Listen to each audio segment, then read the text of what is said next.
In a world where everyone uses magic in their daily lives, we see a ridiculously strong boy in the forest. His name is Mash, and his existence defies the natural order in the world. He lives in a hut with his father Burndead, where they enjoy their lives in isolation. When Mash goes home, he ends up breaking the door, forgetting if it was a push or pull. This makes Burndead upset, but Mash apologizes, promising to fix it. He tries to put it back, but he just pounds it against the door frame, making the damage even worse. After that, they have tea together, and we learn that Mash is different from other people, because he can't use magic, so Burndead has been trying to make his body stronger to make up for it, but Mash doesn't know this, so he continues to wonder why his training is purely physical. Burndead heads out, but warns Mash not to venture into the city while he's gone, but after his father leaves, he immediately runs to the city wearing a cloak, wanting to try a limited edition cream puff from the bakery. He walks around the city, where he sees the people using magic, but he thinks that it's nothing special, because the things they do with magic can also be done with their hands. Mash reaches the bakery and becomes excited, ordering some cream puffs. But as he pays, all the coins are bent, because he had clenched his fist when he had gotten too excited. But the baker thinks that the coins shouldn't be bent so easily. Mash fixes them up, straightening them to their original form, and the baker freaks out. After a while, Mash gets his food, but the winds blow, revealing his face to the public, and everyone is surprised because he doesn't have any marks on his face. Meanwhile, we see an officer named Brad at the police station. He reads a newspaper about this year's Divine Visionary, a title given to the top student of the Magic Academy, which also comes with a number of promotions and rewards. The phone rings, and he is informed about a man walking around the city with no mark on his face. As Mash walks around the streets, he wonders why everyone is staring at him, but he just eats his cream puffs. He bumps into a drunk officer named Terry, messing up his uniform with some of the cream and making him upset. Terry knocks the food off his hands as he continues to run his mouth. Mash rips off the officer's uniform, but he actually has good intentions, telling Terry that he will wash it up for him. At that moment, Brad arrives, asking Terry why he's naked.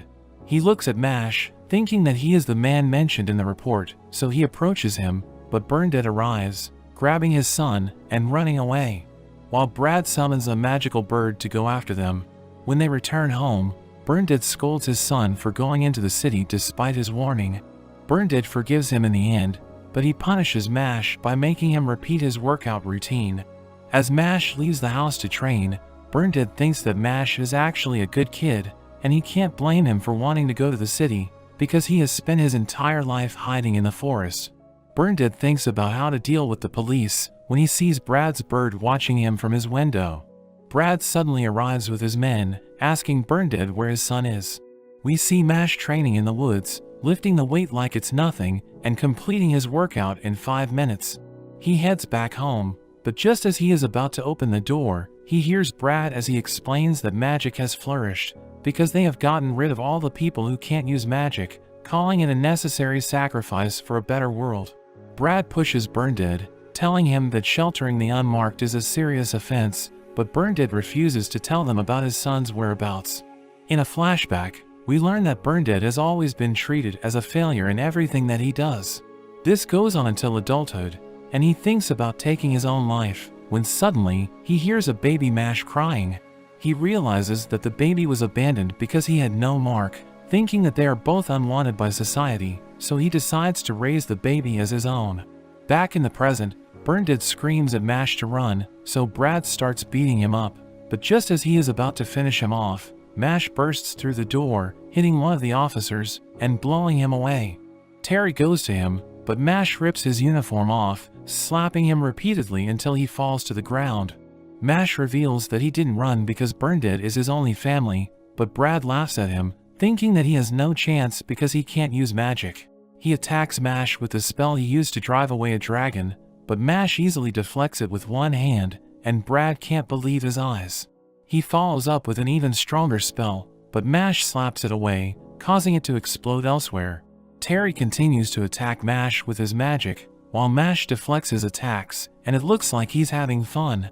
He takes his father's wand, while Brad defends himself with a barrier, thinking Mash is about to use magic, but Mash throws the wand at Brad, breaking his barrier and causing him to fall to his knees. Mash threatens to kill him the next time he threatens his family, but Brad proposes a deal where Mash will enroll in a magic academy and become a divine visionary so that society will accept him, saying that he will back Mash up because he wants the reward that comes with it. He claims that if they don't accept his deal, they'll be hunted down for the rest of their lives, so Mash agrees to the deal. Mash goes to the prestigious Easton Magic Academy with a fake mark on his face, where he will take the entrance exam that is notoriously difficult, with a passing rate of less than 3%. A man named Lucci looks at the applicants gathered on the field, recognizing some of their faces, when he suddenly hears a loud noise, and he sees Mash lifting weights like it's paper, making him confused because that is not the place for him to work out. Lucci calms himself down, looking at the field again, where he sees Mash reading a fitness book while doing the invisible chair, and he even notices Brad and Bernadette behind him, who are trying to keep an eye on Mash. Lucci appears with style, announcing that he will oversee the exam. The students are stunned, because they recognize him as an extremely gifted mage. Lucci is flattered, but Mash comments on his unnecessarily flashy entrance, making Lucci want to fail him. Lucci announces that the first exam is about to begin, ordering everyone to take a seat, as he uses a spell to prepare the venue for everyone, making everyone amazed. But Mash is not impressed, telling him that he could have just taken them to a room where everything was already prepared, and this makes Lucci hate him even more. The exam begins, as the applicants check their papers, but the questions move around the page, making it difficult to read. We learn that Lucci enchanted the papers with magic, so they need to dispel the magic to pass the test. Brad and Bernadette think Mash is doomed, but Mash orders the words to stop moving around, as he crushes his pen, causing the words to arrange themselves out of fear. He finishes the test early, and Lucci is surprised to see that everything is so perfectly aligned. Mash continues to use his superhuman abilities to pass the other parts of the exam, making everyone surprised, while Lucci thinks of a way to eliminate him. Lucci causes a maze to appear from the ground, giving the examinees 30 minutes to reach the goal. A girl named Lemon approaches Mash, wanting to tag along with him, so they start walking together, but she keeps on falling for the traps, and Mash realizes that she is useless. While his back is turned, she uses a spell to restrain him with cuffs, telling him that there is a reason why she needs to keep him away from the goal. But Mash easily breaks free and dashes off, because he also has his reasons to pass the test. After he leaves, a creature approaches Lemon, asking her a riddle, but she fails to answer it, so it attacks her, but Mash punches the creature, knocking it out with a single punch. Lemon wonders why he saved her, and Mash explains that they must be there for a similar reason, so he feels sorry for her. She is worried that they won't be able to complete the maze in time, but Mash has a plan. Meanwhile, Lucci is confident that Mash is going to fail, but the ground suddenly starts shaking as they hear loud noises. The wall breaks as Mash joins them, and we learn that he just destroyed the maze to create a path. The other successful examinees call him a cheater, telling him to go home, but Lemon tells them that it wasn't Mash's fault, confessing that Lucci promised to get her into the school if she stopped Mash. Lucci admits to this, saying that he doesn't like Mash as he unleashes his magical powers. He tells them that he will fail Mash and Lemon, asking them if they want to challenge his decision. But Mash crushes Lucci's wand with his fist as he tells the professor that he has gone too far. At that moment, the headmaster Wahlberg arrives, informing them that the final interview is about to begin and that he will now be acting as the examiner. Mash is the first applicant to be interviewed, so he is taken to a room where he is surrounded by school officials. He is asked a few questions, and the officials don't seem to like his answers. However, the headmaster finds him interesting, asking him why he saved the girl in the maze even though he didn't have enough time left. Mash tells him that he had a feeling that he would regret not saving her, and Wahlberg realizes that Mash is the type to act before thinking, explaining that there are creatures stronger than him, and he wonders if Mash would act that way if faced with such a creature. Wahlberg uses his magic to summon a large creature that threatens to harm a doll, which contains the soul of the person that is dearest to Mash, who is obviously burned dead. Mash tries to stop it by punching it, but it does nothing, and his hand starts bleeding. The school officials are surprised when he uses his hands to stop the blade from reaching the doll. He knows that the creature will eventually disappear, intending to outlast it. Wahlberg realizes that Mash is someone who can protect the weak and regulate the strong, so he recalls the creature and lights up the place, revealing that Mash was just being tested, as he welcomes him to the Easton Magic Academy. Later on, we see them in class, where they learn the lock opening spell, which is considered to be basic. The teacher demonstrates it, but Mash just uses his hands to destroy the lock, making the teacher angry because he didn't even use magic. Mash explains that he is not good with magic, while the boy next to him, Finn, starts seeing him as a troublemaker. After class, Finn looks for his dorm, hoping Mash is not going to be his roommate. He finds his room, but the door is missing, and he sees Mash holding onto it, making him realize that they are going to be sharing the room. They get to know each other, and Finn starts to think that Mash is just a normal guy, but he suddenly introduces Finn to his muscles, making him think he is a weirdo. Mash asks Finn if he can borrow his broom for the next class, since he brought a giant plant root instead, thinking it was a broom. Finn allows it, and the next day, the teacher trains them to fly with the broom. Mash tries to do it, but the broom won't respond to him, so he gets ridiculed by a student, saying that he's slowing the class down. But Mash stomps his foot, and causes the broom to fly into his hand. The student calls him a cheater, saying he didn't use magic, as the teacher announces a time trial to see how fast the students can fly with their brooms. The guy challenges Mash to a race, where the loser must obey the winner until they graduate. Mash accepts the challenge, so they prepare to race. The instructor doubts Mash can even ride his broom, but she begins the race anyway, and Mash ends up winning instantly, setting a new world record with his speed. Everyone is confused, because they didn't even see Mash move, but Finn saw Mash throw the broom forward, and jump towards it, allowing him to ride it while it was in midair. The student accuses Mash of cheating, and he takes pity on him, so he drops the bet. The guy continues to run his mouth, but it gets stitched shut as a student named Cavill makes his entrance.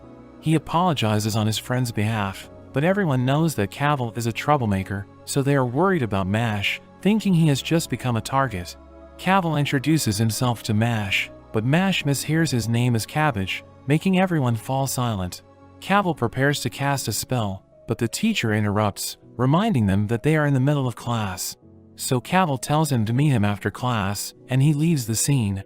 As they make their way back to their room, Finn reveals that Cavill is the son of a high-ranking member at the Bureau of Magic. He adds that Mash will get expelled if he messes with Cavill, since his family has close ties with the vice principal, and Finn has actually seen students suffer because of Cavill, so he understands why everyone is scared of him.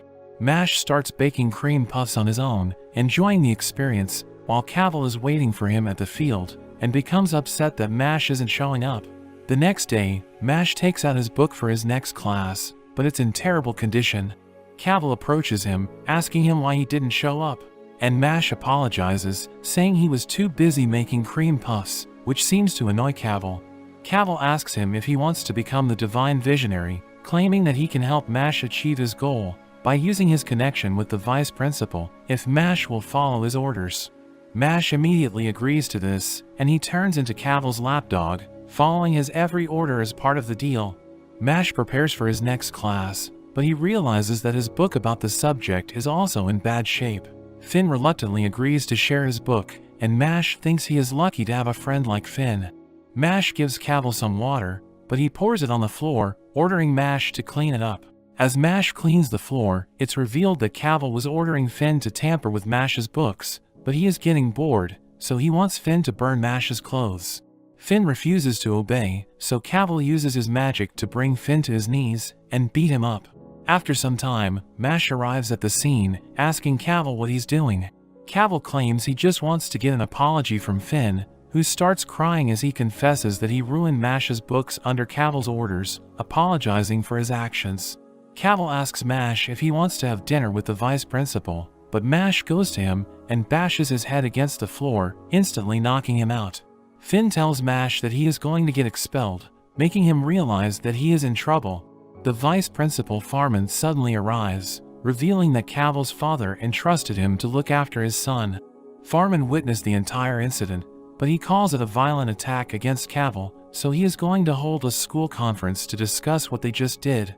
He mentions that their status is different from Cavill, so he deserves special treatment, even calling them idiots. As he continues to run his mouth, Mash rushes over to him, landing a knee strike on his face, while the others watch in horror. Mash explains that since Farman isn't open to reason, it would make sense to beat him up, since he is already in trouble anyway.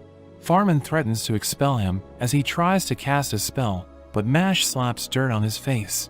He digs a hole in the ground, slamming Farman into the hole, and he proceeds to cover it up. Farman warns Mash that he won't get away with this, but Mash threatens to bury him alive. After that, he is summoned by the headmaster, who tells him that he just received a notice from the Bureau of Magic to have him expelled. We learn that the Bureau of Magic is the highest legal authority in the land, and the divine visionaries produced by the Academy are at its core. He reminds Mash about Cavill's status, but he burns the notice because he doesn't want good people to be put at a disadvantage. Wahlberg rants about the current status of the world, since it only serves the elites. He thinks that it needs more people like Mash, who are willing to sacrifice themselves to do the right thing, and he even wants Mash to become a divine visionary someday. Mash mentions how he plans to become one, so the headmaster explains the way to become one, but Mash can't handle all the information. So Wahlberg decides to keep it simple, telling him that he just needs to earn high marks and acquire as many coins as possible.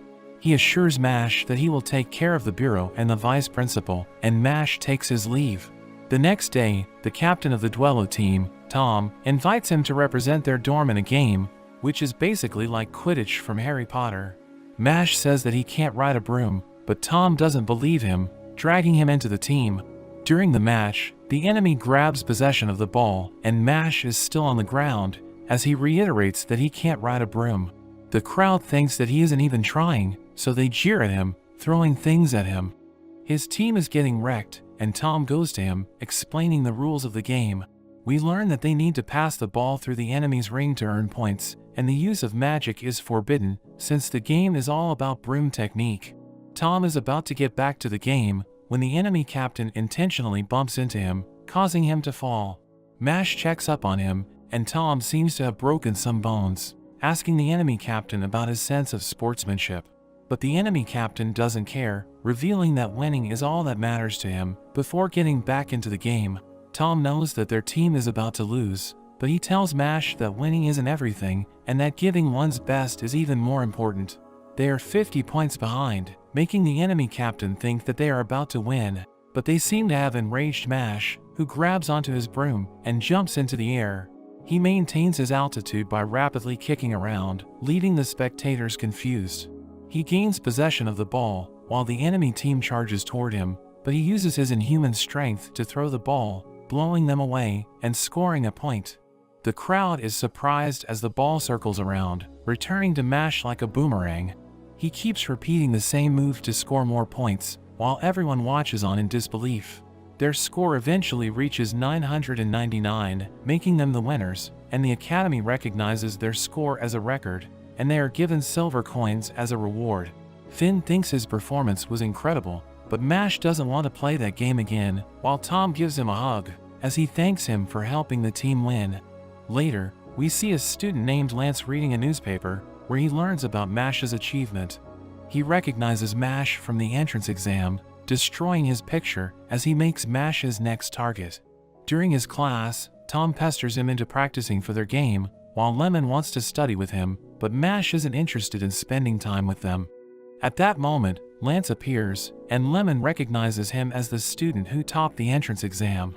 Lance wants to do something fun, pulling out a special magical tool and opening it, causing Mash's friends to disappear, as they are trapped inside of the bottle.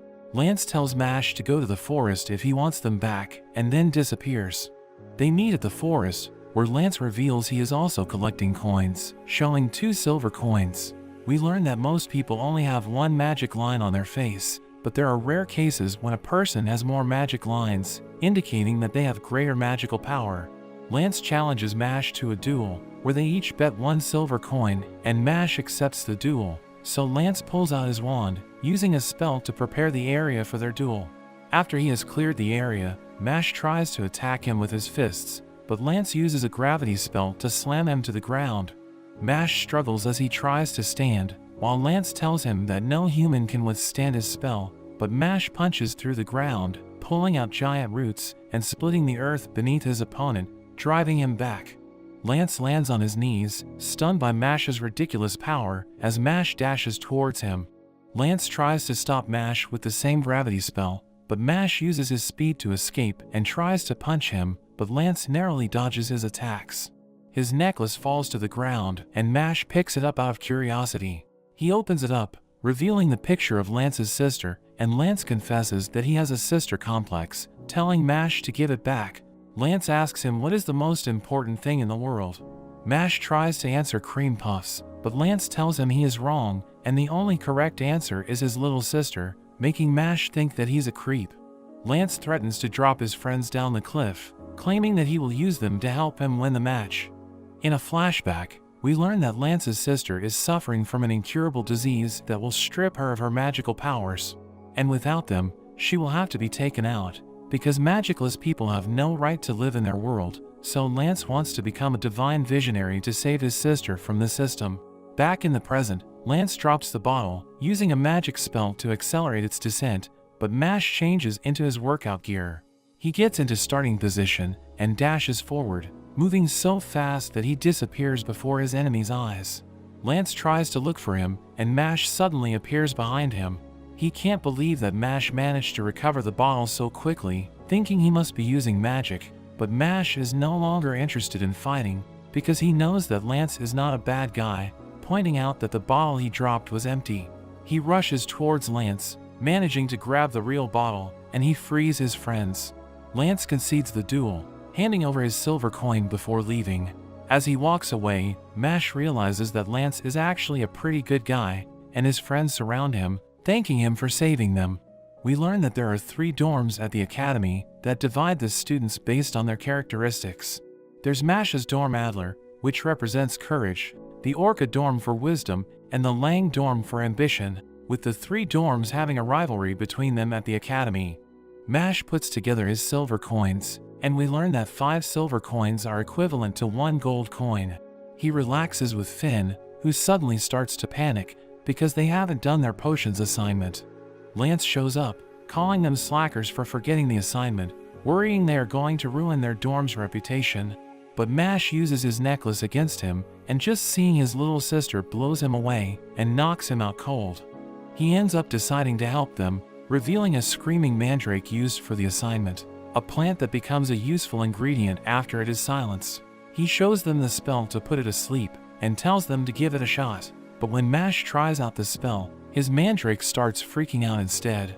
Lance gives Finn some pointers, telling him to focus his magic on a single point, and Finn manages to put his mandrake to sleep. But meanwhile, Mash's mandrake has become huge, going on a rampage, but Mash just gives it a slap and knocks it out.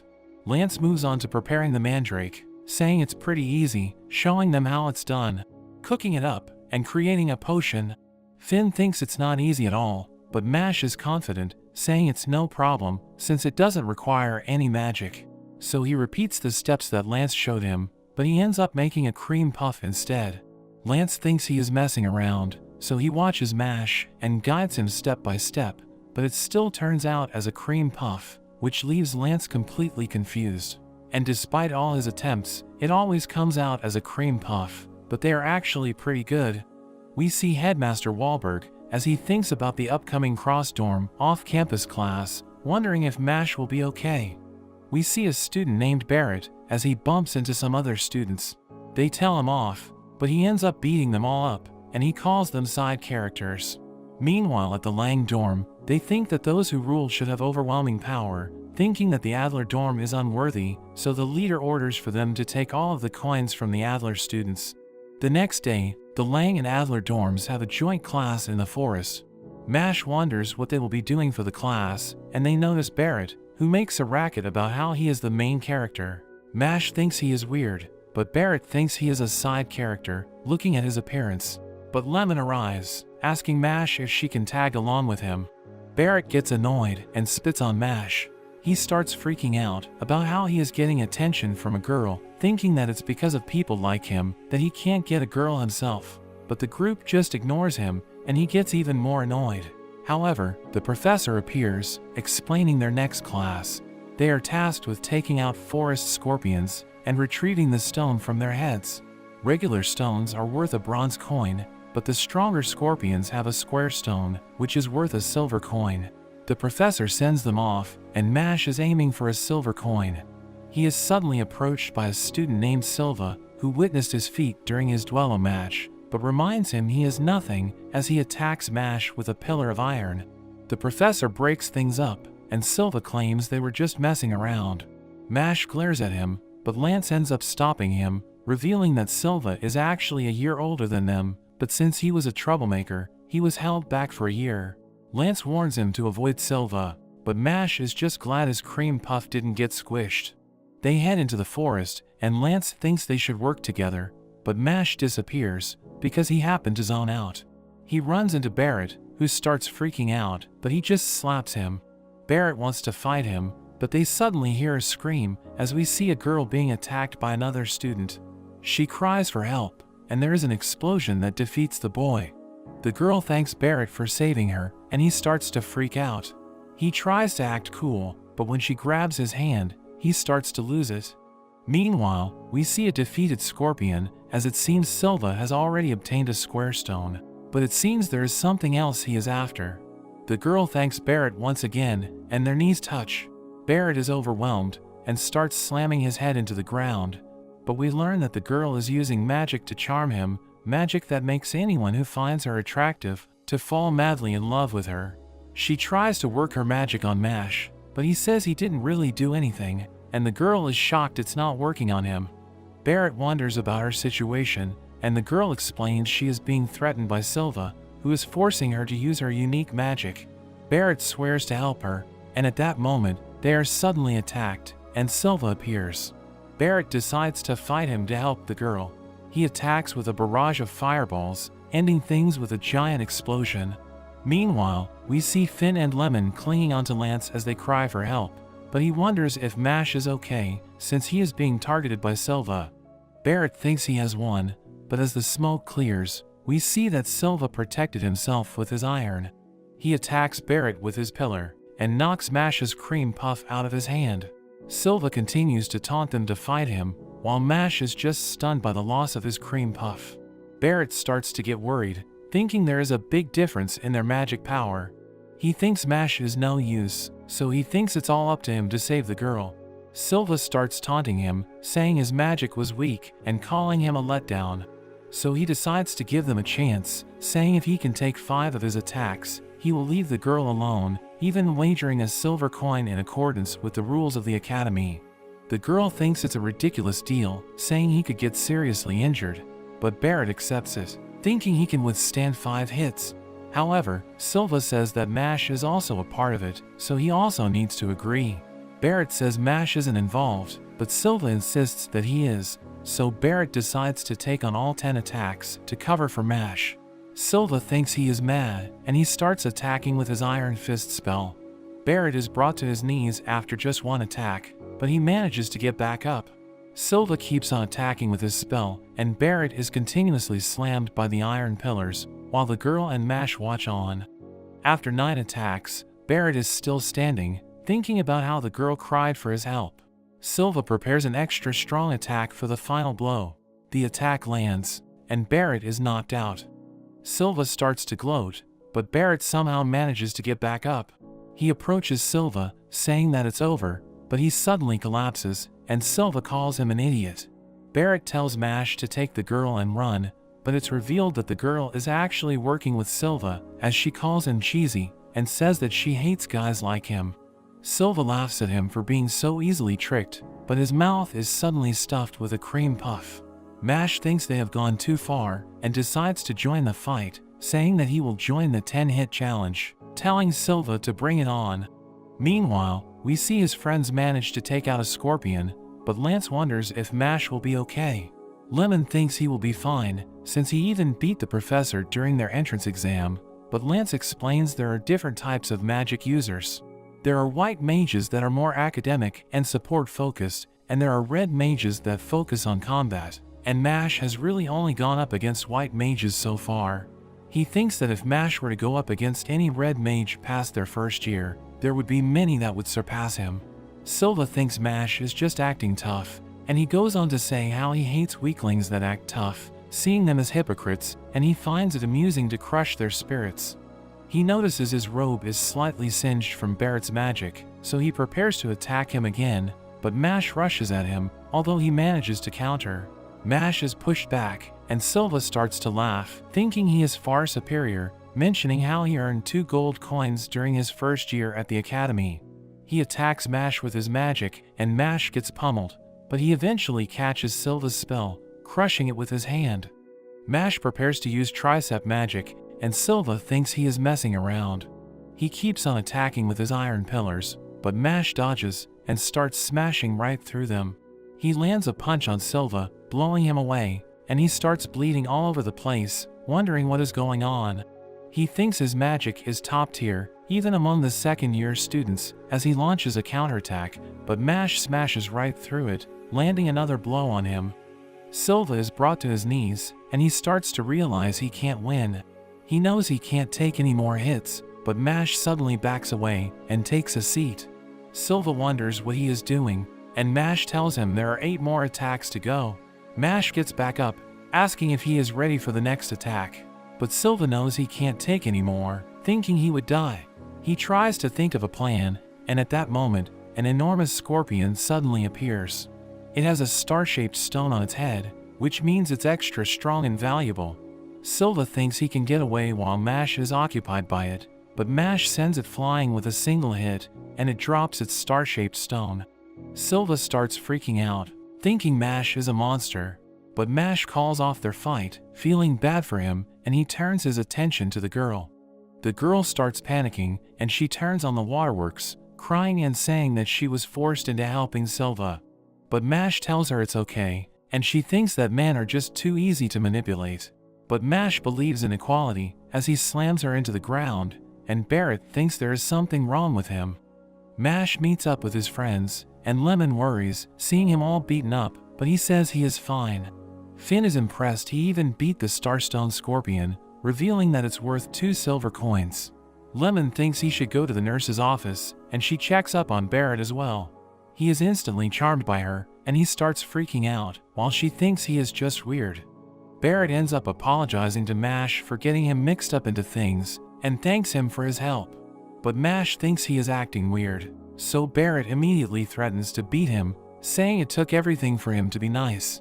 Mash's pocket suddenly glows, as his silver coins have joined to become a gold coin. Lance mentions how they are being targeted, hearing that the Lang dorm is hunting them for their coins, explaining why Silva was after them. He explains that the Lang dorm is basically Slytherin, with people that value birthright and bloodlines, wanting to prevent the riffraff from joining the Bureau of Magic.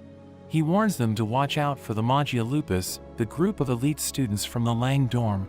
Mash mentions how he didn't even know they were separated by dorms, and Finn reminds him about the sorting ceremony. We see that right after they were accepted into the academy, they were sorted by the skeleton of a unicorn. The students grab onto its horn, and the skeleton is able to read their mind and sort them into the appropriate dorm.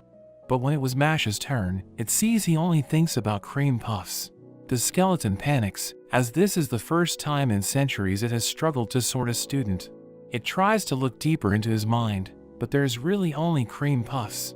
And it just decides that people who love cream puffs must belong to the Adler dorm. Lance continues to explain that the Magia Lupus consists of the 7 top students of the dorm, and Silva must have been one of their lackeys. He warns Mash that since he has a coin, he needs to be extra careful, telling him to stick with people from their dorm. But despite this warning, Mash ends up getting lost while looking for his class. He finds a door to a room, and he thinks about how to open it, wondering if it is a push or a pull. Meanwhile, we see Silva as he apologizes for his failure. We learn that the leader of the Lang dorm is named Abel, and he holds a creepy-looking doll. He says that their mission is to cleanse the world of its impurities, and Silva begs for a second chance, but Abel calls him unworthy to even be a pawn, and he is turned into a doll. The doll gets up and proceeds to get in line, and Abel claims he is the only one worthy to become the next divine visionary, as he talks to his doll, which he calls Mother. But at that moment, Mash suddenly enters, apologizing for destroying another door, and he points out that Abel is weird for talking to a doll. Abel is aware that Mash has a gold coin, and he asks him why he is trying to become a divine visionary. Mash says he just wants to live peacefully with his family, but the current world won't accept him. Abel thinks he is ridiculous and unworthy, explaining how he wants to return the world to its rightful form. He says humanity was able to flourish, thanks to getting rid of the weak and people without magic, but he thinks society has started to become weak. He calls humans beasts by nature, so he plans to restore the natural order. But Mash thinks he just wants to live peacefully as well, not understanding what he was saying. Abel offers to let him go in exchange for his gold coin, but Mash just refuses. Abel attacks with one of his puppets, but Mash dodges, countering with his legs and ripping the strings attached to the puppet, and it turns back into Silva. Mash is suddenly grabbed by another puppet. The puppet grabs his coin and flicks it over to Abel. Mash is then thrown into a pillar, but he gets back up, apologizing for calling his puppet weak, but decides to take Silva to the infirmary. Abel wonders if he is giving up on his coin, but Mash says he is just prioritizing, but he declares he won't lose, no matter how strong they are. Mash leaves with Silva, but Abel feels something is off. He notices a missing button on his puppet, and he finds it in his hand instead of Mash's coin. One of the students can't believe what just happened. As the puppet was flicking the coin, Mash ripped its button off, spitting it out at an incredible speed, hitting the coin in midair, and sucking his coin back to himself. The girl can't believe it, and Abel finds Mash interesting. At the infirmary, Silva suddenly wakes up, wondering what happened, because he has no memory of anything after he was turned into a doll. But he sees Mash working out in front of him, and he realizes Mash must have saved him. Seeing he is okay, Mash decides to leave, and Silva reflects on his actions. Meanwhile, in Mash's dorm room, we see Lance and Barrett in a heated discussion.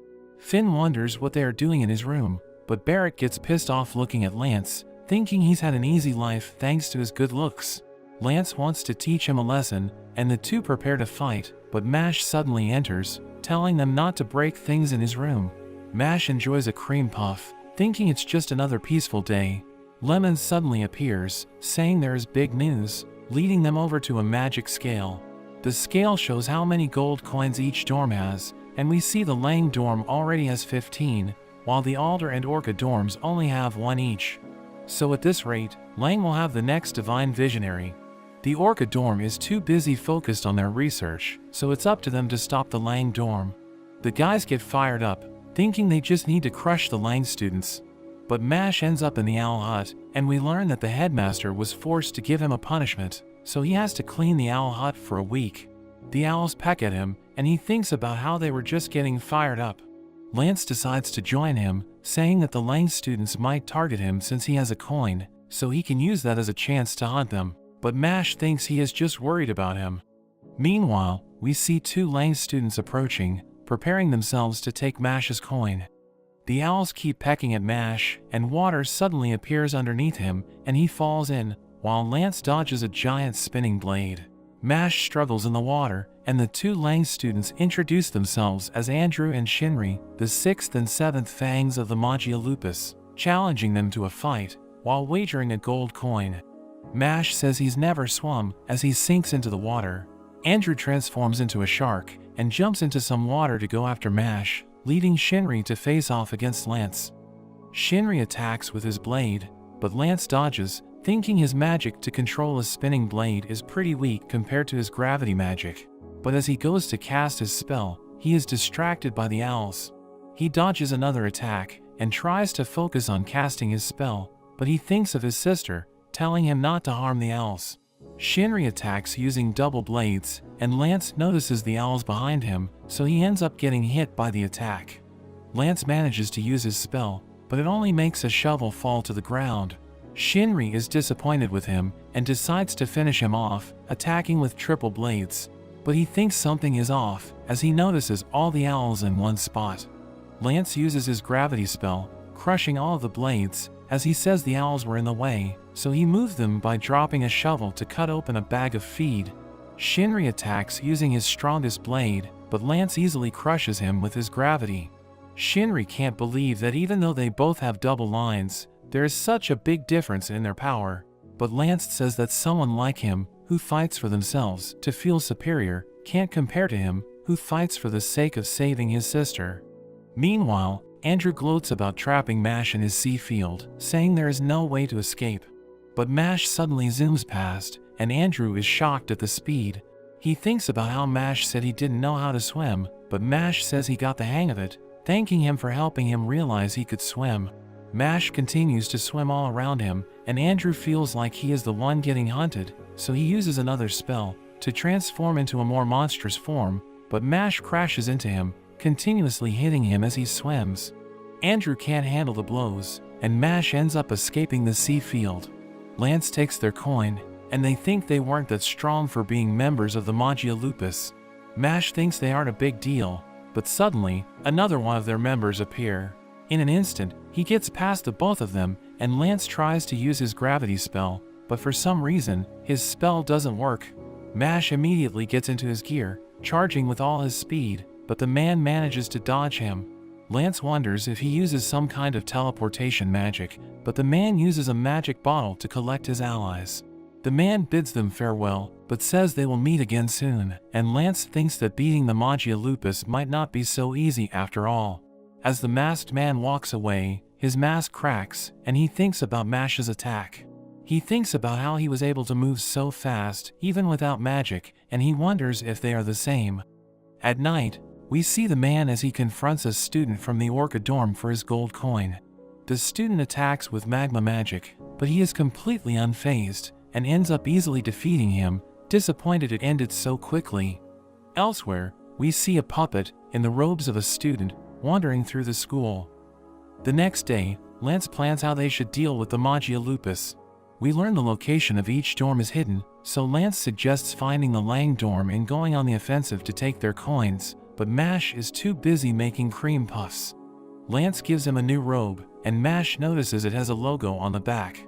Lance tells him it's the mark of Adler, hoping it will remind him that he belongs to their dorm. Lemon suddenly bursts in, telling them something happened to Tom. They visit him in the infirmary, and find he looks completely drained. Tom says he has no memory of how he ended up in the infirmary, but notes that he normally lives his life at full throttle, so he usually falls right asleep and doesn't dream, but last night, he dreamt he was trapped in a dark box, feeling conscious, but he couldn't do anything. Lemon wonders how he is feeling, and Tom says he is okay, but it seems he is temporarily unable to use magic, feeling as though his magic energy has been drained from him. It's revealed there are a number of other students who are suffering from the same condition, and it seems to have started ever since the headmaster was called away by the Bureau of Magic. Lemon gives Mash a cream puff lucky charm, and makes him promise not to do anything too risky. She tells him to always keep it with him, so he can think of her, but she starts to lose it imagining him dreaming about her. Later that night, Lance and Mash wander around the school, looking for the Lang dorm. They are joined by Barrett and Finn, but Lance wonders why they are tagging along. Barrett is interested in getting coins, and Finn just doesn't want to be left alone in his room. As they explore, they end up seeing Lemon, and Barrett rushes over to her, but Lance notices something is off. Lemon's body twists and convulses, and she has been turned into a puppet. But the others manage to avoid her gaze. She continues on her way, and Barrett finds her cute even as a puppet. They decide to go after her, but when they turn the corner, they come to a dead end. Finn hears the crackling of her body, and Lance uses Revelio, which reveals a hidden door. Lance notes they need another spell to open the door, and Barrett tries using his fireballs to blow it open, but the door doesn't even budge, and he wonders how they are going to get in. But Mash grabs a suit of armor, throwing it down next to the door, and he is able to crack it open. He sticks the sword inside, using it as a lever, and he steps on it, blowing the door right out of the school and creating a huge hole in the roof. Lance notes that the Magia Lupus is probably waiting for them inside, and Mash looks at his good luck charm, thinking he won't be able to keep his promise to Lemon. The group heads in, and they are surprised there was a hidden space under the school. They see light at the end of the tunnel, and they come out to an arena. A student named Gitsuku appears, and tells them they need to defeat him in order to continue. Lance is about to fight, but Barrett decides to step in, since he has a grudge against good-looking guys. Barrett rants about how easy his life must be, but Gitsuku thinks he's just jealous, and he transforms his wand into a rose whip, and the two prepare to fight. Meanwhile, at the Bureau of Magic, we see Headmaster Wahlberg talking to the director. Wahlberg knows he must have been called for a serious issue, and the director reveals that 6 of the most notorious criminals on death row have escaped their prison. The guards were all slaughtered, and it seems they had help from the one known as Innocent Zero. Back at the arena, Barrett attacks with his fireball, but it gets stopped by Getsuku's vines. The vines lash out, and Barrett barely manages to dodge. However, Barrett is still confident he will win, as he attacks with another round of fireballs, but they just land around Getsuku, creating marks around him. Barrett tells him to watch his step, saying they have 5 times the power as normal. Getsuku thinks it's a lame trap, but Barrett is sure he will fall for it. Getsuku wonders if Barrett has a way to move him into the trap, but he attacks with his rose whip. Barrett gets grabbed, and he even drops his wand. Getsuku grows the thorns on his vines, stabbing Barrett with the spikes. Getsuku tells him the fight is over and goes to finish him off, but Barrett activates his trap card, causing a huge explosion from one of the marks. Getsuku's wand is destroyed, and Barrett mentions he never said anything about stepping on the marks, revealing that his spell was actually a time bomb. He activates his remaining marks, and Getsuku can't believe he lost to someone like him. Finn congratulates him, and Barrett is excited to face another opponent, but Getsuku poses even though he is defeated, and the group suddenly starts sinking into the ground. Mash tries to save his cream puff, and they all get sucked into the ground. They land on the floor below, and it seems they are all split up. Lance suddenly feels an overwhelming energy, and he is confronted by Mashle, the third fangs of the Magia Lupus. Barrett and Finn land together, and they come across Milo and Love, the 4th and 5th fangs. And Finn thinks they are doomed, but Barrett tells him not to give up, thinking he has the power of the main character. Meanwhile, Mash lands in a dark room, wondering where his friends are. The room lights up, and he is greeted by the masked man, who introduces himself as Razor, the 2nd fangs of the Magia Lupus. He compliments Mash on his movements from their last meeting, but he seems to have figured out that Mash can't use any magic, and Mash gets worried that someone has figured out his secret. We see Mashle as he explains how strength is everything in their world, and the weak are worthless. Lance isn't interested, and attacks using his gravity magic, but Mashle gets squished into mud, and seeps into the ground. Mashle reappears behind him with a number of clones. Lance defends himself with his spell, squashing them back into mud, but Mashle tells him it's useless, as the mud starts to reform. Lance thinks he needs to attack the real body to stop the clones, so he decides to attack the whole field with his magic. But Mashle reappears behind him once again, catching him with his mud, and Mashle attacks with a barrage of hardened mud balls. Mashle thinks Lance is pretty skilled, but says his talent is being wasted, so he invites him to serve the Magia Lupus. Mashle explains that mages develop depending on their environment and the people around them. He calls everyone in the Adler dorm trash, and tells Lance he will only sink to their level by hanging around them. He boasts about the talent they have in the Magia Lupus, as well as having the best education, tools, and potions. But Lance scoffs, saying that his strength isn't reliant on his environment, calling Mashle inferior. Lance attacks with his magic, but this time, he sends Mashle into the wall. He explodes with mud, and it seems he has surrounded the room with mud to absorb any impacts. So against gravity magic, which relies on slamming opponents into the ground, Mashle thinks he can't lose. But Lance suddenly starts attacking with rocks instead, and he realizes Lance has worked out his trick. Mashle is forced out of hiding, and Lance claims that he must have a better environment since he is stronger. But Mashle tells him not to get cocky, as he takes out a potion of magical essence that was extracted from the other students.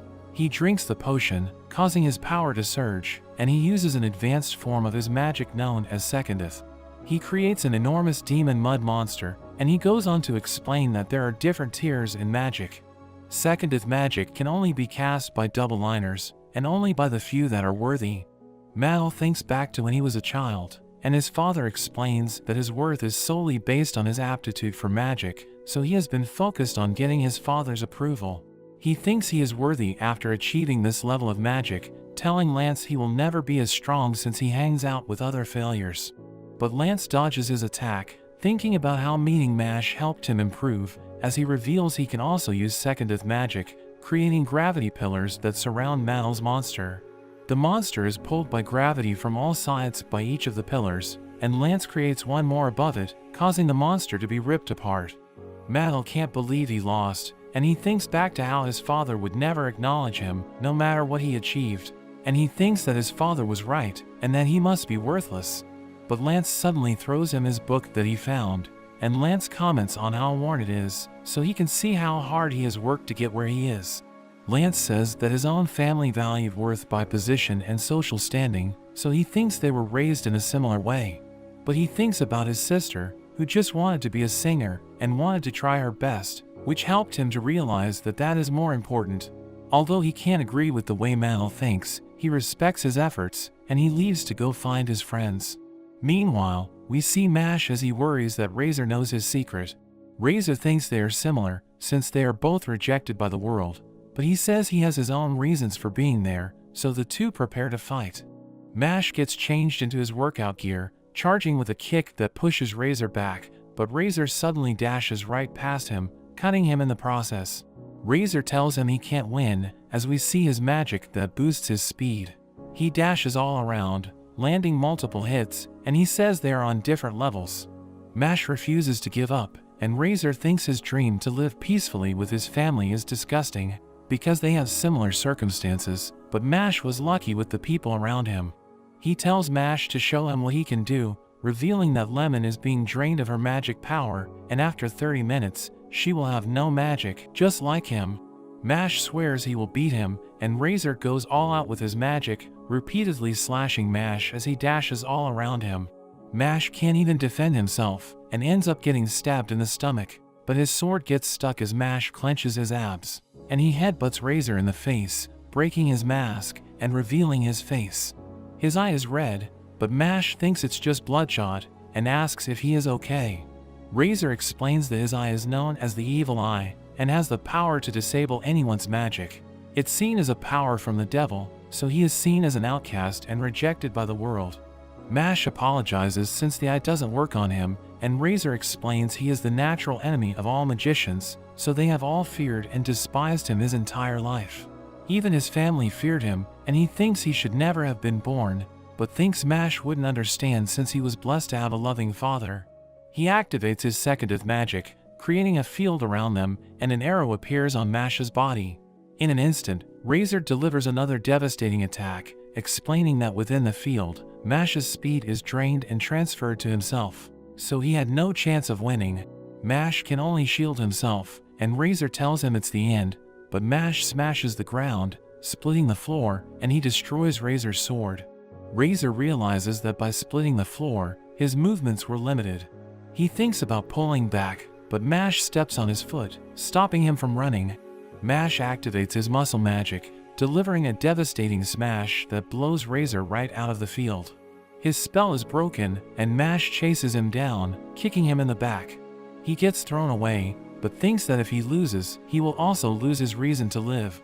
So he tries to fight back, and the two clash, but Mash catches his sword, smashing him into the wall, and Mash proceeds to smash him around all over the place, finishing things off with a submission attack. As Razor lies on the ground, he wishes he was born normal. We learn his evil eye manifested when he was a child, and his parents locked him up in the basement so people wouldn't find out about him. But after some time, his parents even tried to kill him, and he came to the realization that he should never have been born. But he was given purpose by Abel. Even if he was being used as a tool, it gave him a reason to live, but now that he has failed, he thinks he is back to being unwanted. Mash can see how lucky he is to have his father, and he offers to become Razor's friend. But Razor thinks it's impossible, saying it's only a matter of time before his feelings about him will change. But as thanks for his kindness, Razor warns him not to go ahead, saying Abel is on a completely different level, and he has no chance of winning. Mash thanks him for the warning, but decides to keep going. He says that no matter what others think about him, his feelings won't change, and he invites him to have cream puffs together the next time they meet. Barrett and Finn are up against Milo and Love, but we see another student has found the secret door, and he prepares to head inside. Love sees they are both only single-liners, thinking they will be easy to deal with, and Milo decides to let her handle them herself, leaving to go and find Mash instead. Love immediately asks if they like her, but Barrett and Finn find this strange, saying they don't even know her, so she starts asking if they think she is cute instead. Barrett can tell she is trying to be manipulative, but he thinks she is totally his type. However, he claims Lemon is already his fiancée, so he can't be with her, and Love immediately tells him to die. Love claims that all women are queens, saying any guy who can't tell them they are cute and serve them don't deserve to live. Barrett thinks she is being too extreme, and Love asks them if they like her once again. Barrett tries to resist her, saying he already has Lemon, and Finn thinks it must be déjà vu. Barrett gets hit by Love's tornado magic and gets blown away. Love claims her father told her she can kill anyone who doesn't cherish her, but Barrett gets back up, attacking with his fireballs. Love says his magic is too weak, but the fireballs land short, causing a smoke screen instead. Barrett lunges for her wand, but Love blows him away, knocking him down. Love reveals that Milo's power is to turn a specific target to stone. The target is the one who opened the door, so Mash will be turned to stone if they don't defeat her and stop Milo within 30 minutes. Love traps Barrett in a tornado cage, telling him it will be impossible for him to escape. Barrett struggles inside it, and Love feels bad for Mash, because his friends are so weak, and she calls him a fool for trying to go up against Abel. Barrett feels like he is about to die, thinking there is nothing he can do, but he has a flashback to when he was a child, where some other kids are picking on him, trading him with their old broom. But there is suddenly an explosion as his sister stands up for him. She tells him he should fight back, but he thinks that would only make things worse.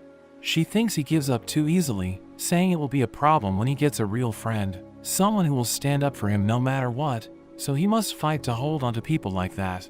He thinks about how Mash stood up for him, and he refuses to let Love mock his friend. As Love goes to finish Finn off, Barrett breaks free from her tornado cage. She attacks with her tornado, but Barrett easily cancels it out. She wonders how his power has suddenly increased, and she notices the mark on his head. Barrett says it's a crime to insult his friends, as he creates countless fireballs around the arena. Love panics, and Barrett claims he is the main character as he attacks with his fireballs. But when the smoke clears, it seems he intentionally missed, and he says he doesn't like hurting girls, so he tells her to just leave. But a stone head suddenly appears behind Finn, and Barrett pushes him out of the way, blocking the attack. Milo returns, wondering what's going on, and Love apologizes for losing. Barrett is glad Milo gave up on trying to turn Mash to stone, but Milo prepares to crush them. The hands are about to reach them, but Milo is suddenly stabbed by a sword and blown away. Finn recognizes the sword, and Milo wonders what happened. He becomes shocked, realizing he's up against the previous year's divine visionary, Rain. We learn he is the ace of the Alder dorm, and he is also Finn's older brother. Milo tries to regain his composure, thinking he is just a student. He attacks with his stone head, but Rain easily splits it in half, and he attacks Milo with all his swords. As the dust clears, Milo realizes he stands no chance, so he starts begging for his life. Barrett is shocked by how brutal he is, wondering if they are really on the same side. Rain tells them to get out, saying he will handle the rest, and Love quickly runs away. After his interrogation, Rain heads deeper into the dungeon, and we learn that he was sent by Headmaster Wahlberg because they had a lead on Innocent Zero, and his pawns should be in the area. He thinks they could be hiding their magic power, but he suddenly runs into Mash, who is eating a cream puff, and Rain finds he has a strange aura. He thinks Mash could be one of the pawns, so he summons a spider which can measure his magic power to see if he is really a student. Rain attacks with his sword, but Mash easily catches it, wondering what's going on. The spider detects he has zero magic, and it thinks it must be a bug, so Rain attacks again, this time with 3% of his power. The attack lands on Mash, but he ends up turning the swords into a chair. Rain asks for his name, and when Mash tells him, Rain remembers Wahlberg telling him about a new student who is quite unique. Rain apologizes for attacking him, but Mash doesn't accept it. Rain feels bad, so he gives Mash a magic handkerchief that has the power to heal his wounds, and Mash thinks he must like rabbits, but he thanks Rain for the item. Rain goes on to warn him about Abel, and Mash wonders how he knows. Rain reveals that Wahlberg told him about his goal to become the next divine visionary, so it's natural for him to be up against Abel, who currently holds the most coins. Rain supports his goal to become a divine visionary, wanting more allies that are strong. He warns Mash about Abel's doll magic, saying he might struggle against him because he has no magic, but Mash insists that he does. Rain wishes him luck, saying he has other things to do, and Mash thanks him for his help, but Rain claims he did everything for his own sake.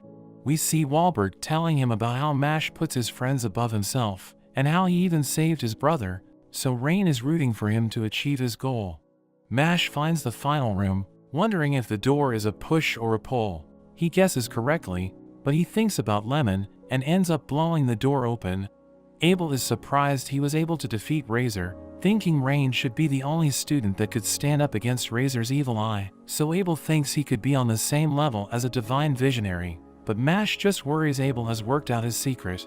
However, he becomes relieved when Abel just thinks he is strong, as he refers to him as a fellow superior being, reminding Mash of his plan to get rid of those who are inferior. He thinks the weak have been taking advantage of their kindness, gaining more rights, and making them weaker overall, so he wants to get rid of them all.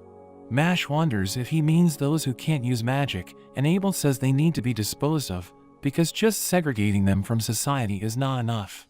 Abel also includes underachievers, and people who shelter the weak on his list, but Mash thinks back to how Burndead took him in.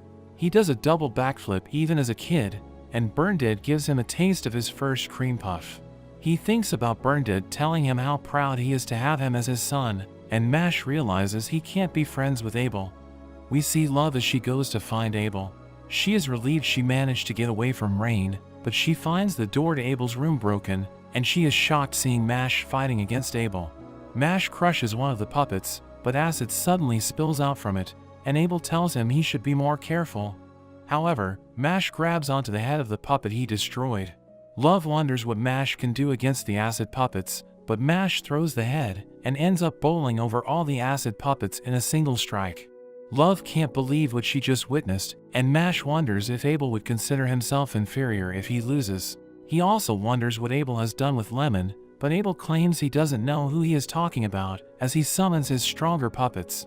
He thinks Mash doesn't stand a chance, but the puppets get sent flying, and Abel realizes Mash has gotten even stronger since their last meeting. Mash demands that if he wins, Abel must let Lemon go.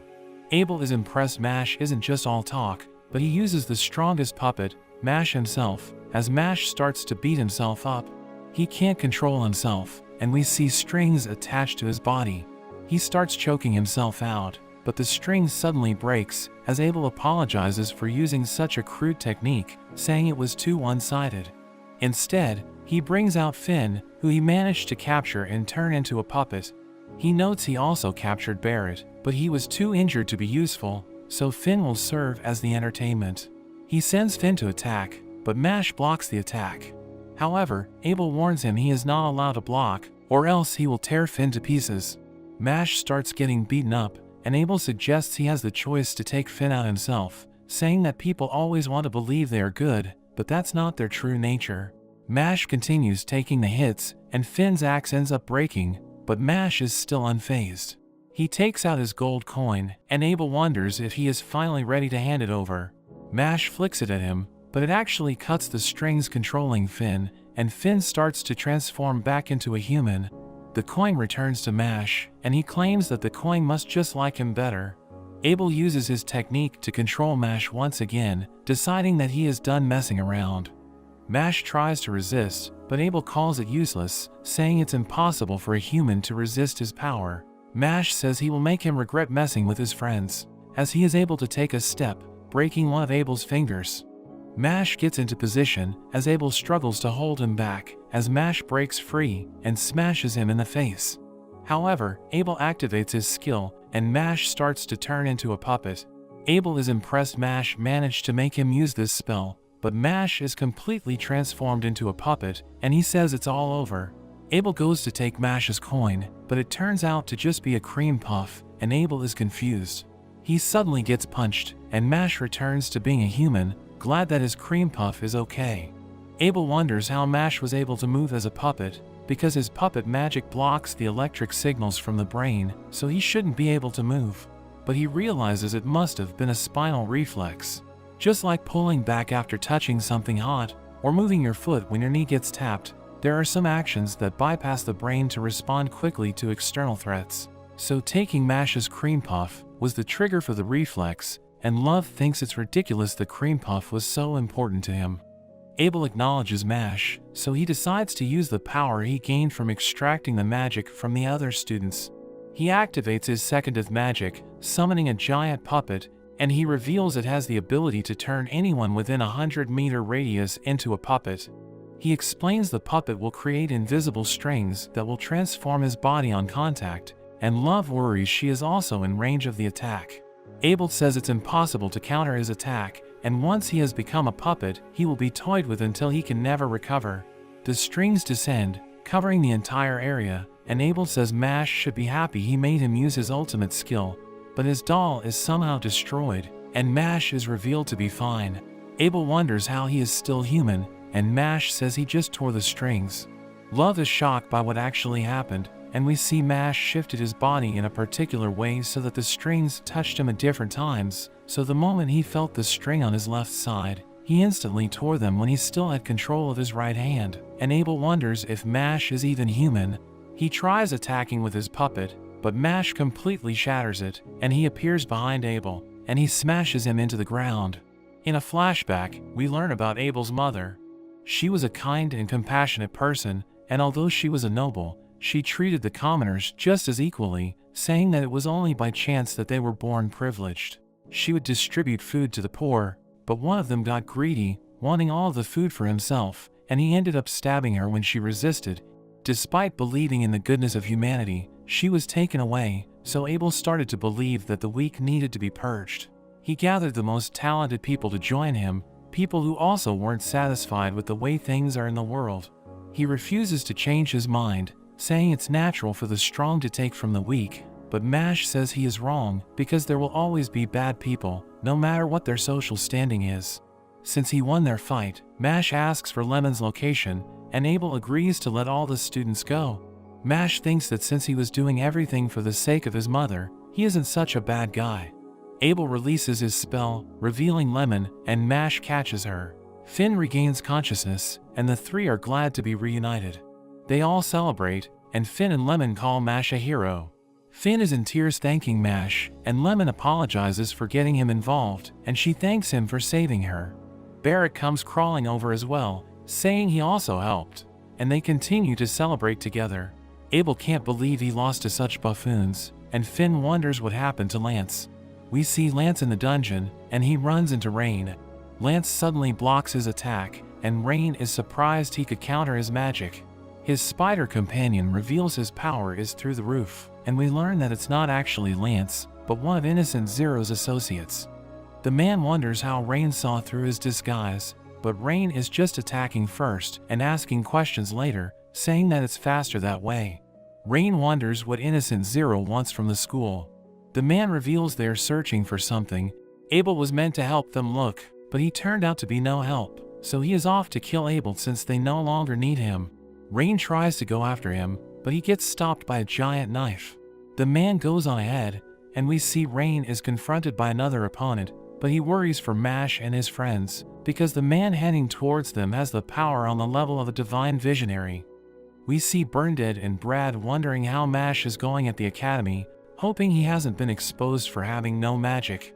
Burndead wonders why Brad doesn't need to work, but he says he is there to get some screen time. Mash and his friends continue to celebrate, and Abel wonders how long they are going to keep fooling around for.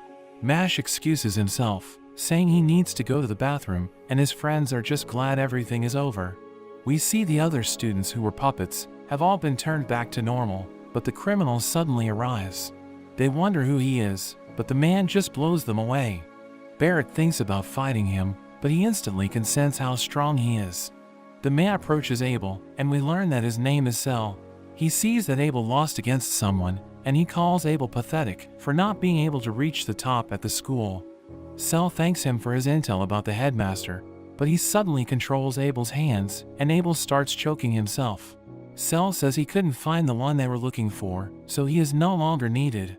Abel is about to die, but Mash suddenly returns with a plate of cream puffs, ready to continue their celebration. His friends tell him it's not the time for that, and a fly suddenly lands on his nose. It tickles his nose, causing Mash to sneeze, and he throws the cream puffs at Cell. His friends wonder if it was just a coincidence, and Abel manages to get free. Mash asks for his cream puffs back, and his friends can't believe that's all he is thinking about. Cell throws the cream puffs to the ground, which shocks Mash, and Cell suddenly feels his head ache as he wonders if Mash is the one he has been looking for.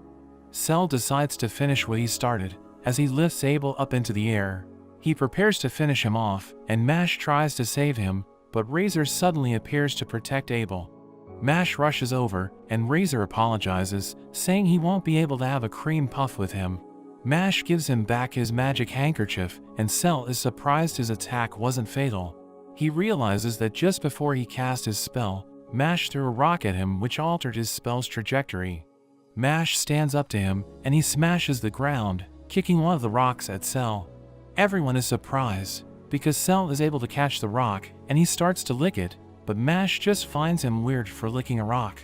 Cell tells him Razor only has 30 minutes before he is beyond help, so he wonders what Mash will be able to do. He starts attacking with his magic, which Mash smashes with his fists. Cell wonders if he is all talk, combining his magic into a stronger attack, and Mash gets hit. Abel thinks Mash can't win, because there is too much of a difference between them. He thinks back to how his mother would tell him that it was only by chance that they were privileged, and he thinks Cell is just superior to them, so he thinks they have no chance. Cell continues to launch his attacks, but Mash keeps on blocking the attacks. Abel thinks Razor was a fool for saving him, but Mash says Razor was happy. He says Razor was always alone, but Abel was able to give him a reason to keep living, and he was happy to be needed. Mash says he would feel the same way, imagining himself in Razor's situation. Abel remembers that his mother would also tell him to put himself in another's position, so that he can become kinder to others. Mash keeps on fighting, and we see how Razor was feared his entire life. He was always alone, wishing that he was never born, but when he met Abel who accepted him, he was finally able to find a reason to live. He tells Abel to get away while he still can, and Abel thinks he is noble, just like his mother. Mash is stuck defending, and Cell wonders if that is all he can do. Abel can see Mash has no chance to close in on Cell, and Cell starts to get bored, so he attacks with even bigger projectiles. Things are looking bad for Mash, but Abel's doll suddenly protects him. Abel sends his doll to attack, but Cell easily crushes it with his magic. He tells Abel he doesn't stand a chance, but one of the heads suddenly move, revealing Mash was hiding inside, and Mash smashes Cell in the face. Cell is protected by an armor, but he is surprised Mash was able to damage it. He wonders what kind of magic Mash is using, but he says it doesn't matter, as he takes out a mirror. Barrett recognizes it as the Spellflexion Mirror, a magic item that can reflect any kind of magic, so it's the most feared item among magic users. Barrett warns Mash, and Cell tells him to do his worst, saying he will be crushed by his own magic, but Mash smashes right through it. His friends become shocked, realizing Mash's power isn't magical, and they remember his past feats, and they think he is something out of a fairy tale. Cell is unfazed by Mash's attack, but he suddenly notices a mark forming on his hand, so he confirms Mash is really the one they are looking for. The room suddenly shatters, and two giant hands appear. Cell claims he has an urgent errand to run, but tells Mash he will see him again real soon. Cell disappears, and Mash is glad it's over. Abel heads to the infirmary with Razor, and Razor hopes to have cream puffs with Mash the next time they meet. Abel offers Mash his thanks, saying he will return the favor one day. Mash's friends join him, and they are still shocked he has no magic. They worry he will get into trouble if people found out, and Mash starts to get scared, claiming he can totally use magic. His friends decide they will help protect his secret, but one of the other students wakes up, saying he heard everything. He thinks it's ridiculous someone with no magic is at the school, so he plans to tell everyone about Mash. Mash realizes his time has finally come, and his friends wonder what he is going to do. But Mash decides it's the perfect time to have a cream puff. We see that the Adler dorm is now in the lead with the most coins, and the group was able to bully the student into keeping Mash's secret. Finn is still worried about it, and another student suddenly comes up to them, asking Mash if it's true that he can't use magic. Finn can't believe it's already been leaked, and Mash starts freaking out, but he claims that he can use it. Finn quickly takes him away, but the student warns Finn that protecting a non-magic user will also get him into trouble, saying he could get expelled.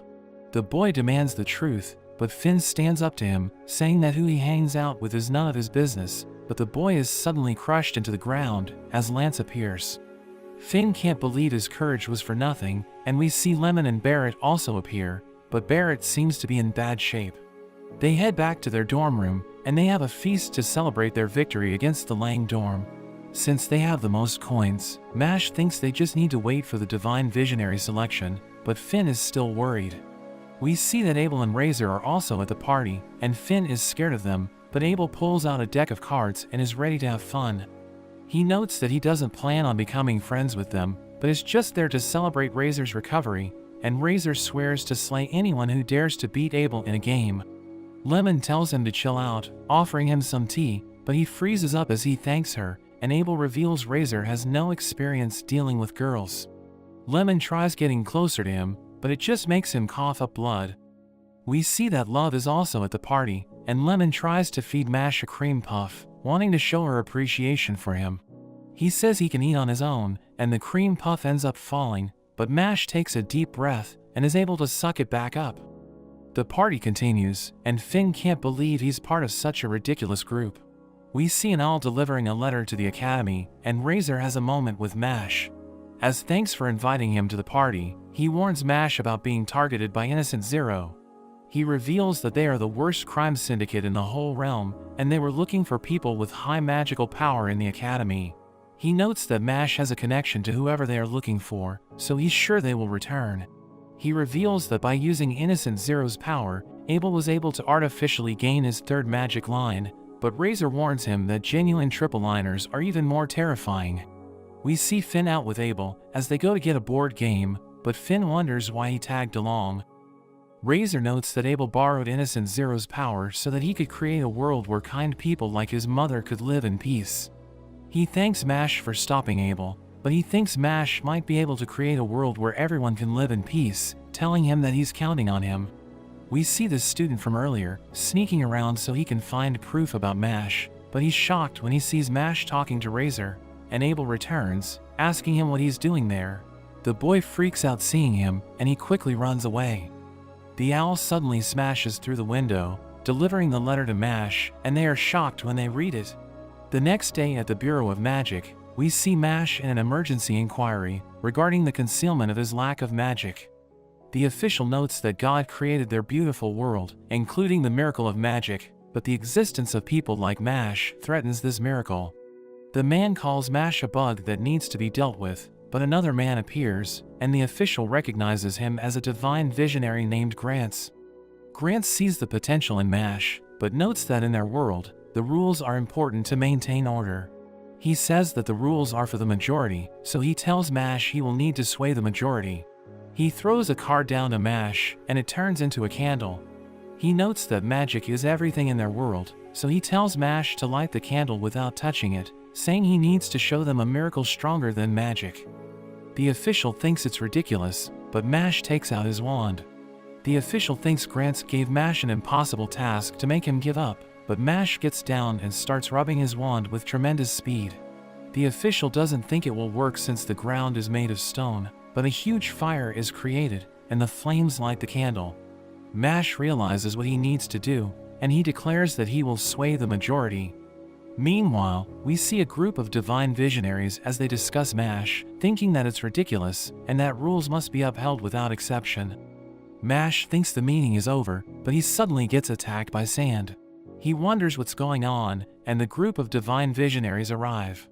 The official wonders what they are doing there, so the divine visionary Ada says that it's unacceptable to allow exceptions, saying that Mash needs to be put to death. Mash is shocked hearing this, and Ada notes that it's a consensus from all the divine visionaries. The official suddenly jumps down next to Mash, but he's taken over by a dark aura, and we see that he's been taken over by Innocent Zero. They claim that Mash belongs to them, and as proof they are serious, we see a magic parasite attached to the official.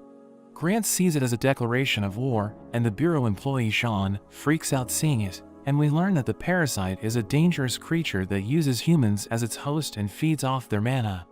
Grant jumps down and prepares to deal with it, but Sean warns him that it's too dangerous because it will just be transferred over to him.